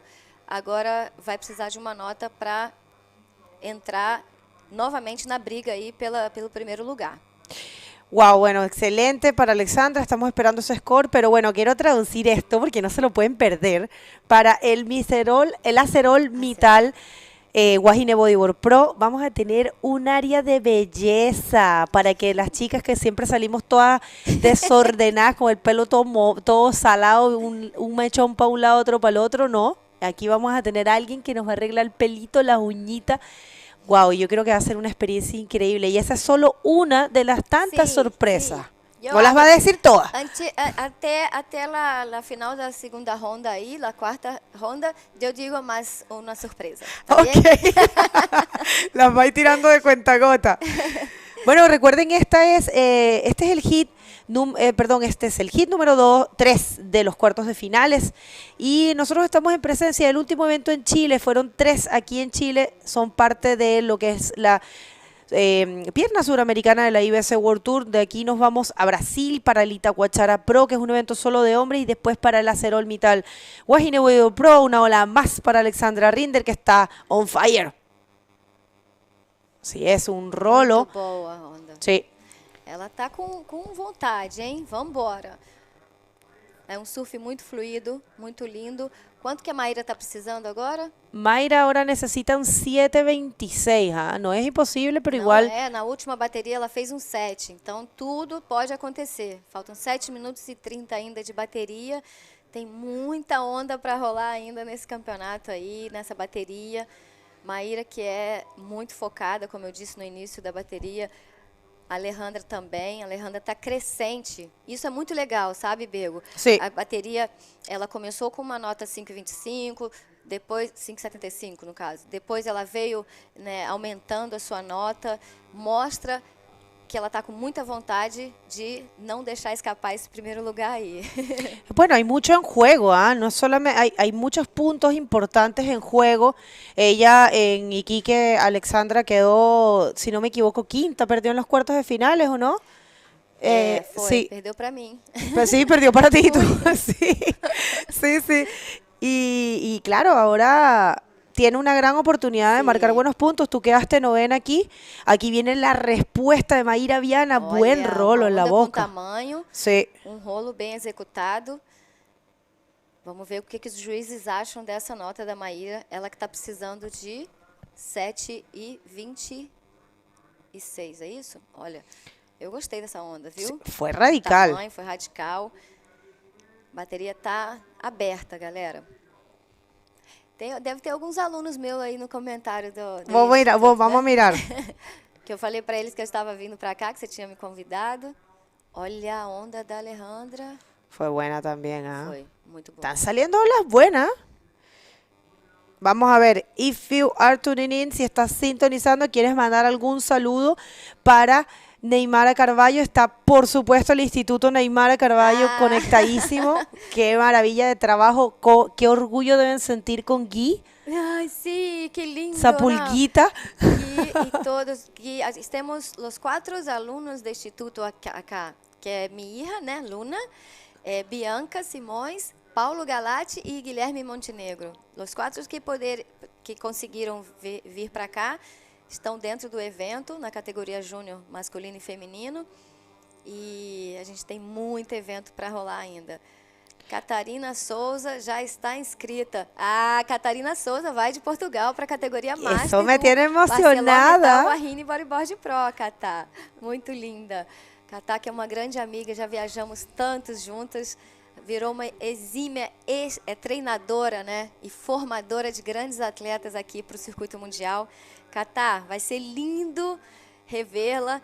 E também a Conchinha, né? Ela vai levar a Conchinha pro Brasil. Conchinha vai estar surfando com a gente lá. Oye, no, yo no sé si me voy a inscribir en esa categoría máster, ¿ah? Porque le tengo miedo a todos ustedes. Sabe que, Bego? Todas as profissionais também acima de 35 anos podem se inscrever nas 2 categorias. Isto é uma... Eu aí perguntado a Chico Garritano, que é o chefe dos juízes, e ele disse que em circuito mundial se pode, em circuito brasileiro não, se tu é master, é solo master, pero circuito mundial pueden inscribir en las 2 categorías. Wow, esto está bueno, como Junior y Open, Pro, ¿no? Sí, y Open, sí. Entonces, ya tenemos 2 atletas que no competen há muchos años, que están inscritas en Wahine Bodyboard. ¿Quiénes? Mariana Nogueira e Isabela Nogueira. ¡Qué miedo! ¡No! ¡Qué miedo! 2 nombres gigantes del bodyboard. If you're just tuning in, we are talking about the last event of the South American leg, which is going to be the ArcelorMittal Wahine Bodyboard Pro, and that's right there where Neymara lives in Espírito Santo, and she's one of the organizers. And this event is going to be only for women, and there is so many surprises. She's going to be throwing one by one. Right now, she actually just gave us a little taste of one of the things that are going to happen. We're going to have a beauty salon right there for us not to look as crazy when we get out of the water. And I know it's a beach break, so we're going to have all our hair full of sand. And she's saying usually we surf, and when you get out of the water, your hair is a mess and you look like crazy. And she's preempting that. Aqui viene Maíra. Maíra, bora, ó, uma onda boa, com uma boa projeção. E vamos ver o que os juízes acham. Maíra que está correndo aí atrás de uma nota 7:36. Vamos a ver qué piensan los jueces de esa última ola de Maíra Viana, que está en segunda, no estaría clasificando. Necesita un 7:36. Fíjense que había caído la ola de Alexandra, había sumado más puntos, Neymara, con un 7 y un 6:75. Wow. Te fue ese rolazo igual ahí. Sí. Fíjense que no fue el backflip, el RS, porque el RS fue en una ola chica y no fue muy fluido. Sí, Foi uma manobra progressiva, pero no tanto fluida. Por isso os juízes avaliaram, né, um poquito más bajo. Última entonces de rojo, Maíra Viana es de 5,5. No es suficiente para cambiar la situación. Sigue necesitando un 7:36. Esta chica tan fuerte, una competidora tan bien entrenada. Y ella, ¿sabes qué me gusta de ella? Es súper seria. Es así como, ella inspira, ¿sabes? Esta como fuerza, como esta rivalidad, que a mí personalmente me intimida un poco, ¿eh? Yo creo que eso es bueno. A Maíra, ela tem esse jeito mais calado, mais quietinha, sabe? Mais na dela. E vou te falar, eu gosto até de dividir quarto com ela, assim, em competições, porque ela na dela não é aquela atleta que fica pendente de você, de ter que fazer tudo junto e tal. Então, você consegue ter a tua individualidade e realmente separar. Olha, somos amigas, mas somos competidoras. Deixa eu fazer o meu jeito e você faz o seu, sabe? Então, eu gosto muito. Assim como a Isabela Souza também, a gente está aqui dividindo o apartamento junto, eu, a Isabela e as minhas né, as duas filhas, no caso, Bianca e Luna. E é muito bom, porque a gente tem cada uma a sua individualidade e torce uma pela outra e tudo, mas se tiver que se enfrentar, meu filho, vamos embora. Acho que essa aí é uma das coisas mais importantes de vocês, os brasileiros, que têm como esse foco, né? Essa garra. E isso, para mim, é o que os diferencia das outros competidores. Eu assim, depois que a Carla Costa saiu do circuito mundial, né, e eu perdi essa minha amiga inseparável de viagens, eu flutuei um pouco. Acaba, perdona que disculpa, pero se acaba, y esto que está pasando aquí puede ser la última oportunidad. Alexandra pudo haber cometido un error en dejarle la prioridad a Maíra. Atrás viene una ola, esta es la última de Alexandra. Vamos a ver. Acabó. ¿A Maíra habrá tomado la ola de arriba? Sí la tomó. ¿Habrá la repetición de esa última ola? Puede. Vamos ver o replay, galera. Atención, porque Maíra Viana está necesitando un 7:36 para quitarle el primer puesto a Alexandra Rinder y avanzar en esta competencia. Recordamos que solamente una competidora avanza, hay mucho en juego, Neymara, puntos importantes, la bolsa de premio también, que marca una gran diferencia. No es lo mismo quedar novena que quinta, no es lo mismo quedar tercera que quinta, hay mucha diferencia en punto y en dinero. A ver, última ola de Alexandra, va cayendo, 6:25, no entra en sumatoria. Vamos a ver la última de Maíra Viana. No sé si el director nos tiene la última de rojo de Maíra Viana antes que comience este hit, que es el último del día. O veamos las puntuaciones acá. Al parecer, esta es, vamos a verla, Neymara. Uma cavada boa, bom rolo. Eu acho que pela alegria que passou ali da Alejandra, ela passou em Clasificó, primeiro. sí. Clasificó a Alejandra Rinder das Ilhas Canarias. Bueno, Neymara, nosotros Alexa. vamos a volver en unos cortes comerciales. ¿Quieres despedirte de la gente que está sintonizando? Vamos Valeu, a... galera. Nas próximas fases do feminino aí, eu posso vir de novo e dar mais spoilers aí do que vai ser o ArcelorMittal, o Arrini Bodyboard Pro para vocês. Beijo. Ustedes en casa no se muevan, vamos a unos cortes comerciales, tendremos un invitado muy especial y ya regresamos con más del Antofagasta Bodyboard Festival 2022.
Bodyboard Festival 2022, un evento presentado por el Gobierno Regional de Antofagasta y Escondida BHP. En el agua tenemos el último hit del día, es el cuarto hit de los cuartos de finales.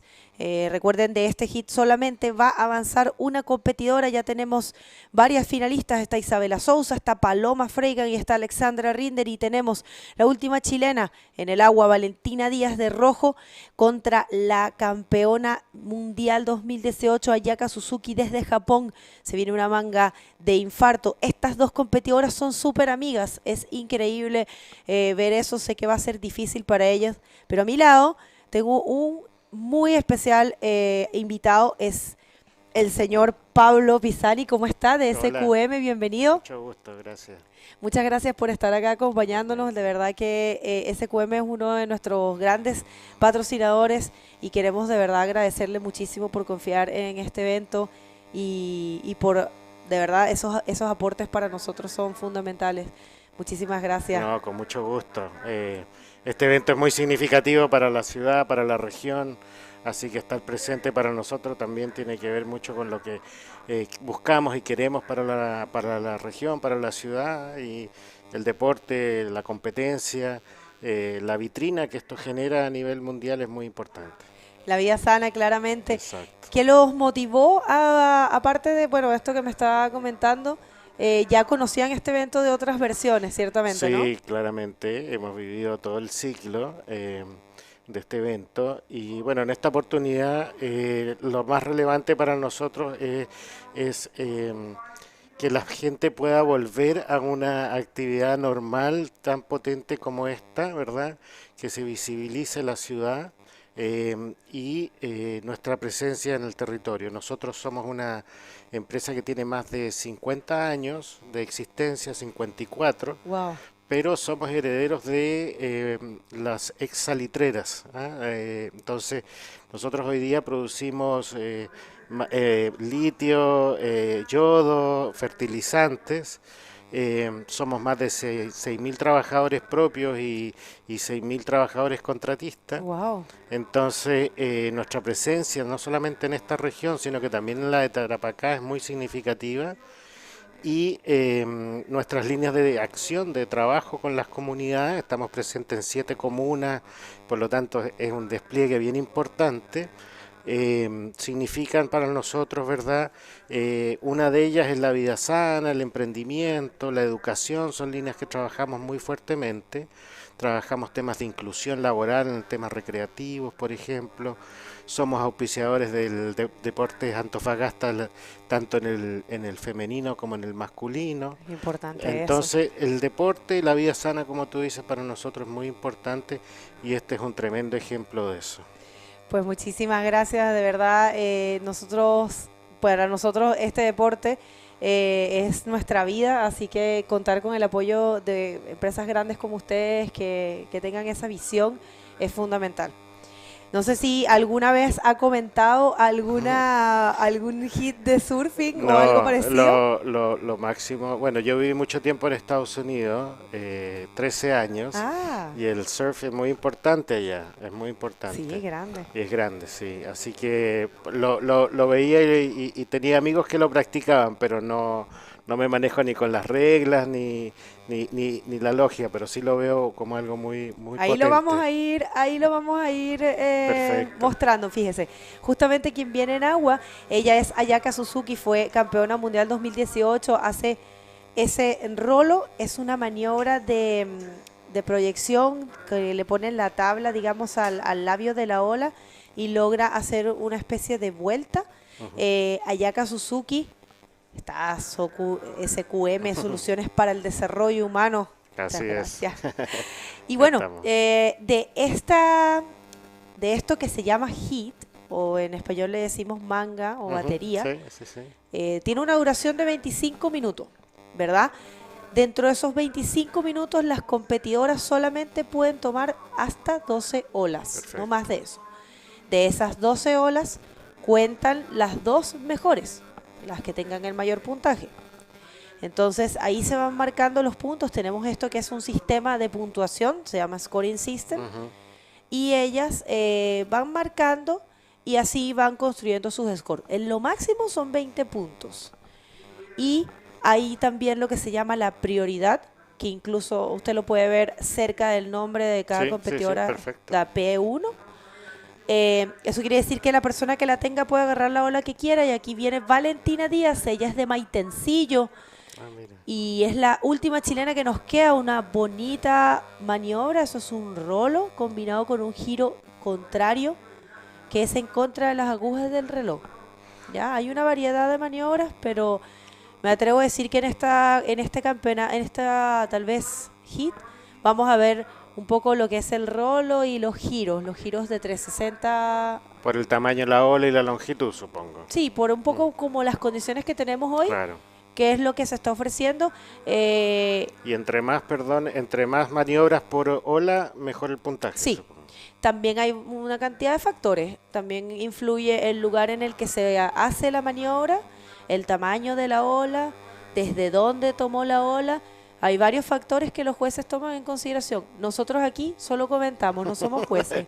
Afortunadamente. Sí, ellos son los que tienen la última decisión. Por eso nosotros aquí le ponemos un poquito de color nomás, para que la gente en casa se entretenga y entiendan un poco la dinámica del campeonato, pero no emitimos juicio, porque no tenemos la expertise, ¿no? Aquí viene, justamente, mire, ella es Ayaka Suzuki, entra dentro del tubo. Si ella saliera eso, esa es otra maniobra, pero nosotros le llamamos la maniobra reina. Perfecto. La maniobra del tubo, que es entrar como cuando se cierra la ola, navegar y salir. Salir del tubo. Sí.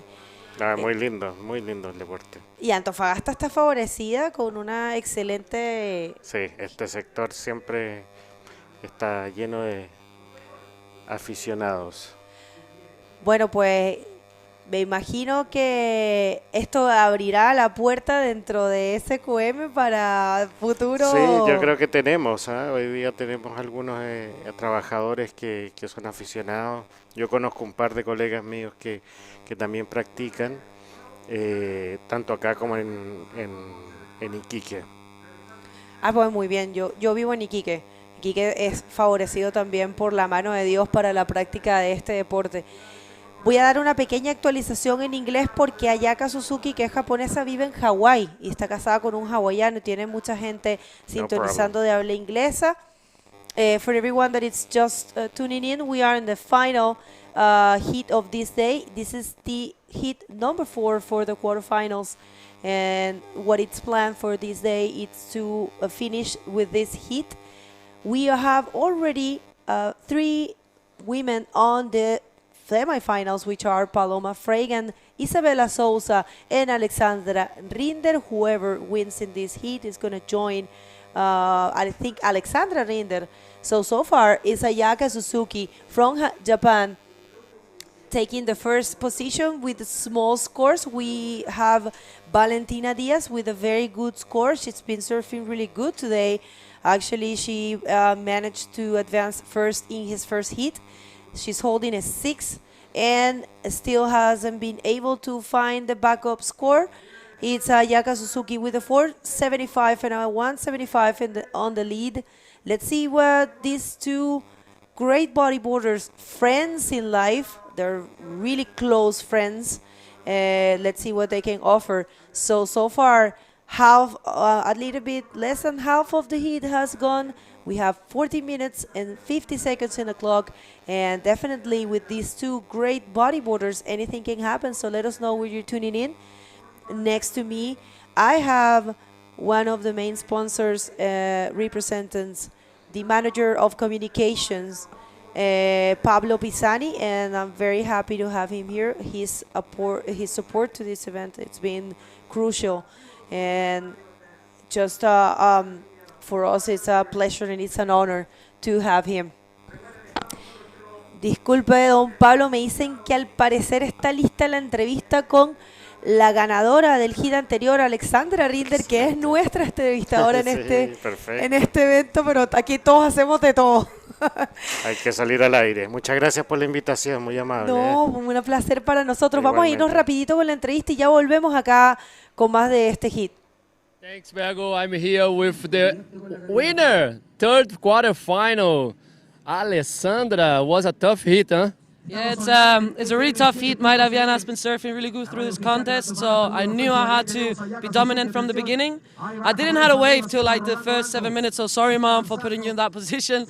Yeah, lucky to get some good scores, to get the bigger waves. That was my plan.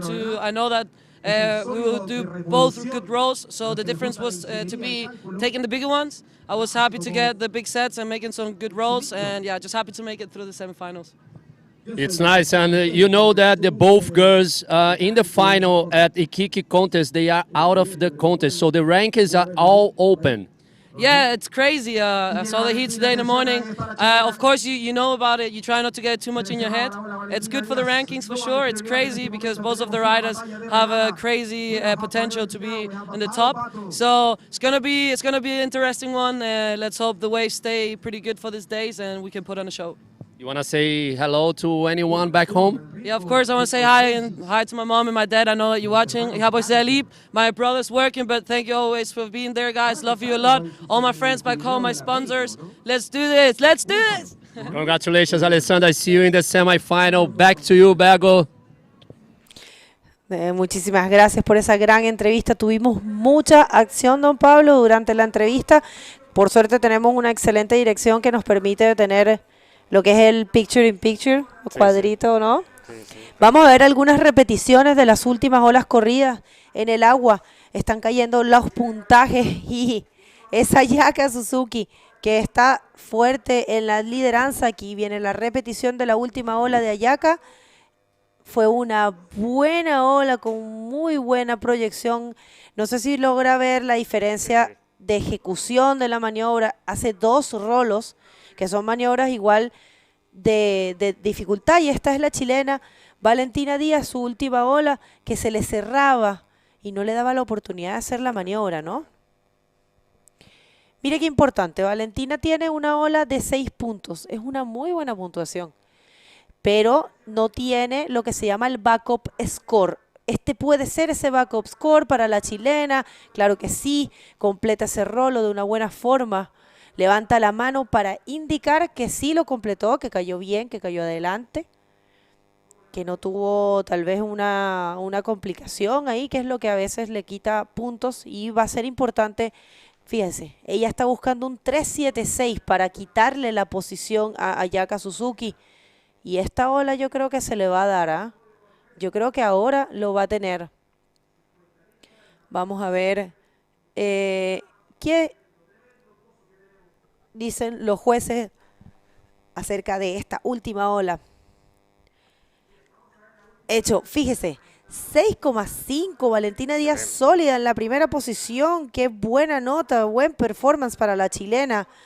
Desde Maitencillo, una gran exponente del bodyboard femenino. Ella viaja bastante Pasa temporadas en Hawái, temporadas en México, corriendo olas grandes y tiene ella muy buen nivel. Y sabe que lo tiene que hacer porque la otra competidora, Yaka Suzuki, es muy fuerte. Y ha venido todo el evento haciendo una excelente performance. ¿Ha podido sintonizar el evento desde casa? Sí, sí. Ah, qué bueno. Sí, yo soy fanático del tenis, del fútbol y por supuesto teniendo este campeonato acá es súper importante para nosotros estar en sintonía con lo que está pasando. Así que no, muy contento y felicitaciones a ustedes por el gran trabajo porque esto se ve que requiere mucha sintonía con el equipo y estar aquí 5 o 6 días haciendo esto no es menor. Así que felicitaciones también a ustedes. De hecho, hoy es el 8º día porque este es un festival. Esto es muy completo, es uno de los eventos más completos que tiene el Tour Mundial y es el último de lo que llamamos la pierna sudamericana. La pierna sudamericana tiene 5 eventos. Se hicieron 3 en Chile y este es el último de Chile. Así que es un evento muy importante, por eso les digo que de verdad muchísimas gracias por... Nosotros valoramos además la feria que acompaña este festival, porque ahí también tenemos algunas de las organizaciones que apoyamos en temas de reciclaje, de turismo, de gastronomía. Entonces, en definitiva, también esto nos permite a nosotros como empresa dar a conocer todo nuestro trabajo en valor social compartido que hacemos con diferentes organizaciones durante el año en diferentes territorios. Antofagasta, para que los que no lo conocen, es una región bien extensa, pero con polos urbanos bien acotados, bien pequeños.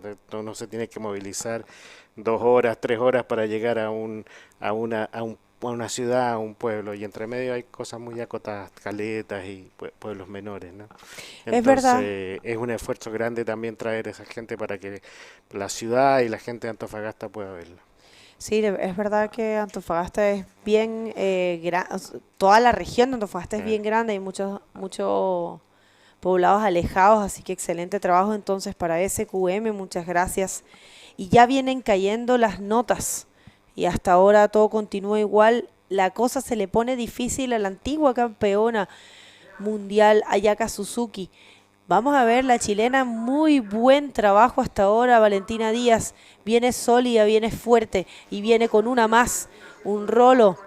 Ella tiene esa técnica de subir y pegarle fuerte al lip para poder, digamos, tener más proyección. En este momento tiene un 6,5 y un 6. Valentina Díaz puede ser la segunda chilena clasificada, la segunda chilena en el podium. Creo que esto va a ser algo histórico. No tengo muchos recuerdos, corríjanme si estoy en lo incorrecto, pero me parece que no tengo recuerdos de ver 2 chilenas en el podio de un campeonato mundial. Si esto llega a pasar, definitivamente va a marcar un hito en el bodyboard femenino chileno. Estamos en presencia, don Pablo, de un momento muy importante. Esto no había ocurrido hasta ahora y hasta ahora la chilena Paloma Freigan ya está sólida en la semifinal, pero la otra chilena, Valentina Díaz, también está con esto. También nos deja ver que nuestro país está súper bien posicionado en el bodyboard mundial. Bueno, yo no soy chilena, pero tengo 10 años viviendo aquí y a mí, chilena con mucho respeto, con mucho cariño, lo llamo también mi país, disculpen, con mucho cariño, porque para mí estoy casada con chileno y para mí Chile es... Y Chile es muy diverso además, así que somos parte todos de un mismo país. Y estamos en un momento igual de inclusión, en donde no hay lugar para otra cosa. Y que esta puede ser una ola importante para la japonesa Ayaka Suzuki. Está buscando un score grande, nada. No ha tenido la conexión que Valentina Díaz ha tenido con las olas. Ayaka Suzuki no ha demostrado, digamos, lo que ella normalmente sabe hacer. Y wow, momento importantísimo para el país, tener a 2 chilenas ya en el podio. Importante, muy grande.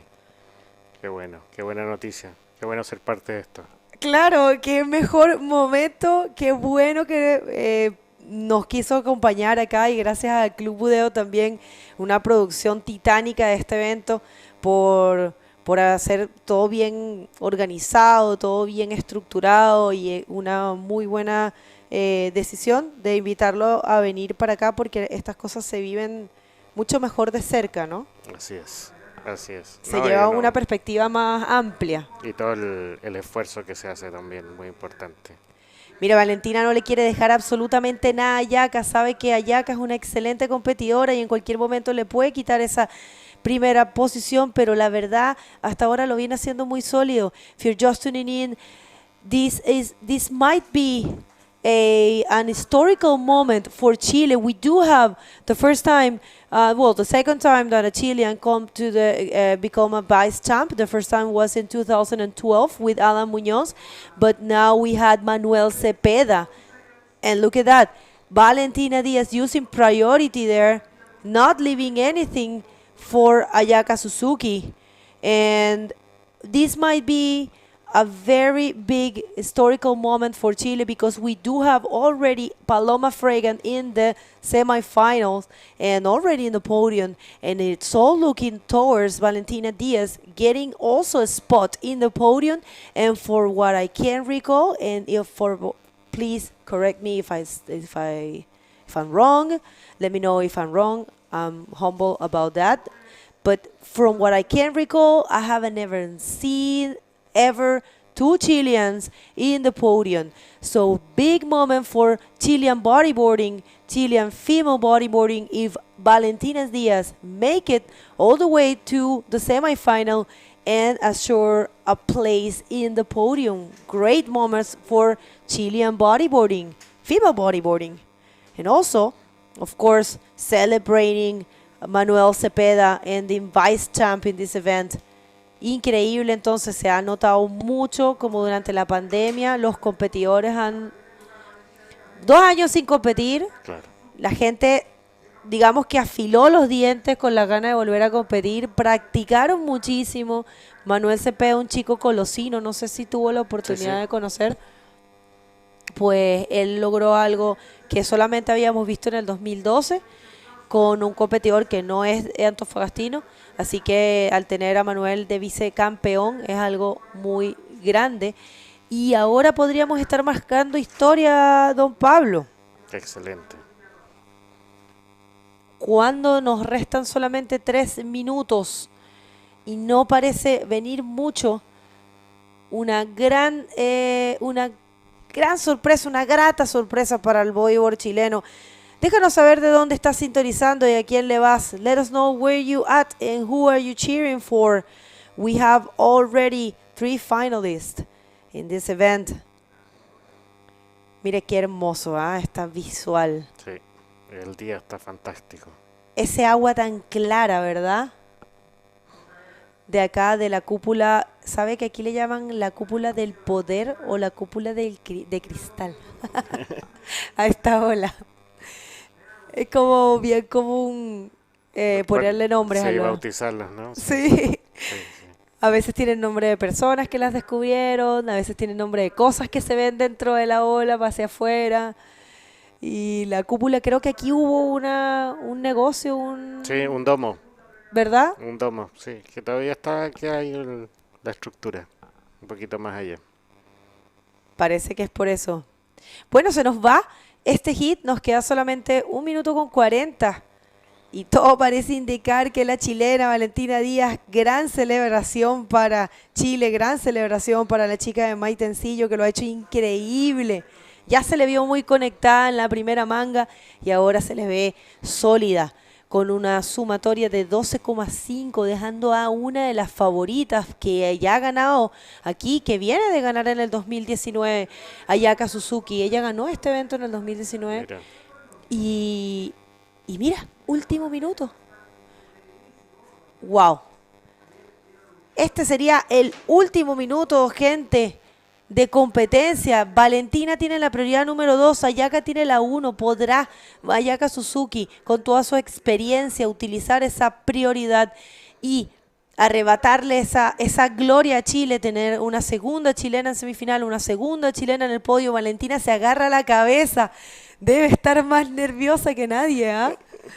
Imagínense estar en esa posición. Claro, esperando la ola.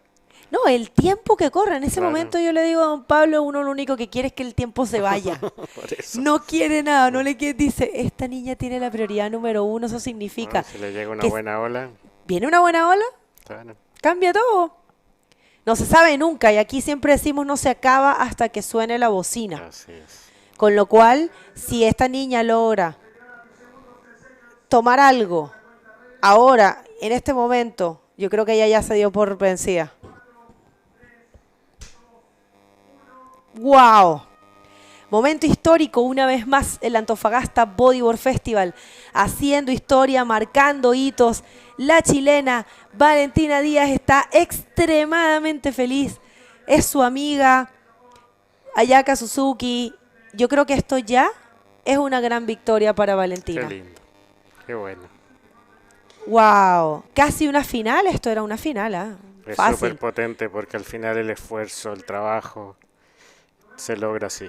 Estos son los logros. Y la bonita relación deportiva que aunque ellas estaban compitiendo en una contra la otra, son buenas amigas y se están abrazando, disfrutando de ese gran momento para Valentina Díaz, que me parece que es su primer podium también en competencia. No es el primer podium para Paloma Freigan, pero creo que sí es el primer podium en estas competencias mundiales para Valentina.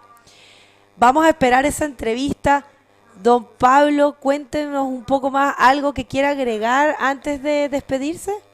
Bueno, contarles que desde Antofagasta al mundo, aprovechando que la sintonía es internacional, nosotros llegamos con nuestros productos a 110 países. Nosotros estamos presentes en cosas como las que estamos viendo aquí en este estudio, la tablet, el celular, con las baterías de litio. En la pantalla tiene yodo, nosotros producimos yodo. Y así en general, por eso el eslogan de SQM es Soluciones para el Desarrollo Humano, ¿no? O Solutions for Human Progress en inglés, porque en definitiva lo que hacemos hace mejor a la gente, nos da mejor salud, mejores fertilizantes, mejores plantas, mejores alimentos, y así sucesivamente con todos los productos que producimos, ¿verdad? El yodo, por ejemplo, es muy significativo como medio de contraste. Todos los exámenes que uno se hace para ver los tejidos blandos del cuerpo, ¿verdad? Entonces ayuda en la medicina, ayuda en la detección temprana del cáncer, etcétera. Entonces, en ese sentido, lo que se hace desde este rinconcito de Chile y que sale a 110 países, ¿verdad? Es muy significativo para la medicina, para la electromovilidad, para la agricultura. Hoy día también estamos presentes en proyectos de de termosolares que son que permiten producir energía de noche con un producto nuestro. Importante, ¿eh? Entonces sí, hoy día en realidad eso nos ha hecho también que parte del modelo de negocio, la sustentabilidad sea muy significativa. Entonces todos estos proyectos, volviendo al campeonato, que tienen componentes asociados al cuidado del medio ambiente, a la educación ambiental. El otro día vimos cómo los niños limpiaban la playa aquí mismo y se hace todo un trabajo. En definitiva, eso es lo que necesitamos nosotros con todo lo que hacemos desde la compañía, no solamente cómo lo vendemos y qué vendemos, sino que cómo lo producimos y qué hacemos con lo que producimos. Súper importante, la verdad, me encantó haber escuchado estas cosas porque soy ignorante en el tema definitivamente y muchas veces nosotros vemos la palabra químico y ya nos asustamos un poco. Es normal, sobre todo la tendencia de hoy en día que es un poco hacia lo orgánico, hacia lo... ¿no? Así es. Pero definitivamente no todo es lo que parece y hay que informarse, así que muy buen trabajo de SQM. Muchísimas gracias, don Pablo, por acompañarnos. Un gustazo haberlo tenido por acá. Igualmente, y compartir estos momentos tan significativos para el deporte chileno también. Acabamos de ver, estar en presencia de algo que me atrevo a decir que es histórico. Vuelvo a decir mis disculpas si es incorrecto o si alguien tiene una información diferente, pero desde lo que yo he visto, que tengo 8 años trabajando en este de comentarista, Nunca había visto dos chilenas en el podium, así que muchas gracias por acompañarnos, por haber vivido ese momento con nosotros, es un placer. Ustedes en casa, no se muevan, vamos a ir a un poco de cortes comerciales porque estamos haciendo el tiempo. Queremos escuchar de Valentina Díaz, sabemos que para ella esto es un logro gigantesco, ya un puesto en el podium, y sabemos que ustedes en casa quieren escuchar de la chilena Valentina Díaz. No se muevan. Muchas gracias a todos por sus cariños, por sus mensajes. Ya volvemos con la entrevista de Valentina. Un abrazo.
¿Quién está ahí?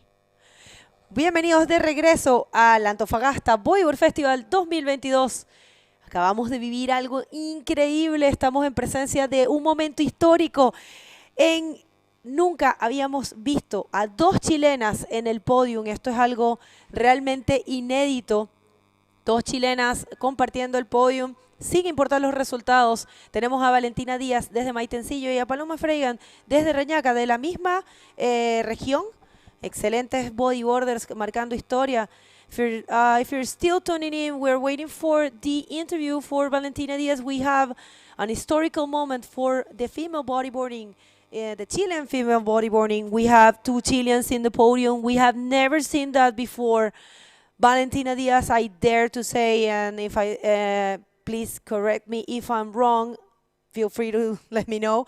But if I'm not wrong, I think this is her first time in a World Tour event podium, and it's the first time that we see two Chileans. So it will be Paloma Freigan and Valentina Diaz representing Chile in the great podium. We still have to define who's going to end up equal third or who's going to be in the great final. But for now, I know Valentina Diaz is celebrating as if she won the event. You can tell she's right there with our media manager and getting a video, and we are going to get an interview for her. Así que don't go anywhere, don't move. She's giving a little bit of an update there in the social media, and we are going to get our interview. And what you see in the screen is the beautiful La Cúpula wave right here in Playa Yacolén Beach. And what a great moment. We have been working for 8 days in a row. We still have a lot to go. We're going to see the semifinals and the final for the female division. We are going to see the semis for both the juniors and the juniors female and male division. So there's still a lot of event to come, and of course, especially there will be an award ceremony, an excellent award ceremony. I think it's going to be on Sunday, so we count on you. Remember, we need your support. It's part of the growth for the sport, the support of the fans, We are all bodyboarding fans, so definitely we count on you. Cuando ya vemos a Valentina Díaz corriendo, la gente quiere sacarse fotos con ella, hasta todas las personas que la apoyan. Momentos históricos para Chile, con dos chilenas, Paloma Freigan, Valentina Díaz, ya colocándose en el podium, sin importar los resultados. Estas dos competidoras ya están dando mucho de qué hablar y esto es parte de lo que nos deja saber que el bodyboard chileno es potencia hoy en día. Ya tenemos a un vicecampeón chileno local que es Manuel Cepeda en la categoría Open y ahora tenemos dos chilenas en el podio. Ya Valentina Díaz se dirige con Fabio para la entrevista. Momentos de mucha alegría, de mucha celebración aquí para la chilena Valentina Díaz con uno de los mejores resultados de su carrera, acompañada de Paloma Freigan, que es una de las más experimentadas bodyboarders de este país desde Reñaca, pero ahora viviendo en Iquique. Vamos a ver, ya viene. Ay, se me está escapando la niña, tiene que ir para la entrevista. Y ustedes en casa no se muevan, vamos a escuchar de Valentina Díaz. Está ella ahí yendo a saludar a todas las competidoras. Valentina Díaz avanza entonces a la semifinal. Allá se encontrarán ustedes. Si quieren saber con quién le toca a cada una de las competidoras, pueden ir a nuestra aplicación Stacked Up. Todo está en esa aplicación. Pueden ver los hits anteriores, los puntajes, los hits que vienen. Está todo disponible para ustedes. Ya les voy a decir, yo estoy entrando a la aplicación en este momento para decirles con quién toca. Y ahí salía Ayaka Suzuki, que está un poquito enferma, la pobre. Ahí se le nota con McCreely. Pero una excelente felicitación a Ayaka Suzuki terminando quinta en este evento. Nada mala. Recuerden, esta es la segunda etapa del Campeonato Mundial para la categoría femenina. Ya se viene la entrevista con Valentina Díaz y Fabio, que la está esperando ahí hace rato ya. Yo por mi parte me despido, creo que Fabio va a cerrar. Muchísimas gracias a todos por su sintonía. Thank you very much, everyone. We're going to get the interview for the winner of last heat, Valentina Díaz, making history for female Chilean bodyboarding. Don't go anywhere. We're ready with the interview. Thank you, Bergo. She's so happy here. Two Chilenas in the semi-final. Felicitações, Valentina. Thank you very much. Muchas gracias a todos, gracias a los que están sintonizando, gracias a todos los compatriotas. Es increíble poder estar en una semifinal en el podio acá en Chile, así que gracias a todos por el apoyo. Todas te conhecem das olas muito grandes que tu desce, pero agora tu está na semifinal da segunda etapa do circuito mundial. Como está o coração? Lleno, muy feliz, muy lleno de amor. Gracias a mi familia, gracias, thank you to my boyfriend that is watching too and supporting, and everybody, and the other competitors. They're so good and they're always pushing me, and everybody is super strong, and so thanks to them that they push me a lot. So what we can expect from you in the semifinal? I'm gonna go hit by hit. Nice, felicitações, congratulations. I see you in the semi-final. It was a great day. Two Chilenas in the semi-final. Bergo was unbelievable. Guys, thank you so much to be with us. Obrigado por estarem aqui com a gente. Essa menina do meu lado aqui está fazendo uma semifinal, uma coisa inédita para as atletas chilenas. Ela e a Paloma, as duas na semifinal, com uma brasileira e uma espanhola de Ilhas Canárias. Amanhã a gente tem muito mais ação. I see you guys tomorrow. Thank you so much. Gracias, obrigado. Valentina, last words. Muchas gracias a mis auspiciadores. Thank you, Science Bodyboards, for the great equipment. Roxy Chile, everybody. Thank you so much. Congratulations again. Thank you, guys. See you tomorrow.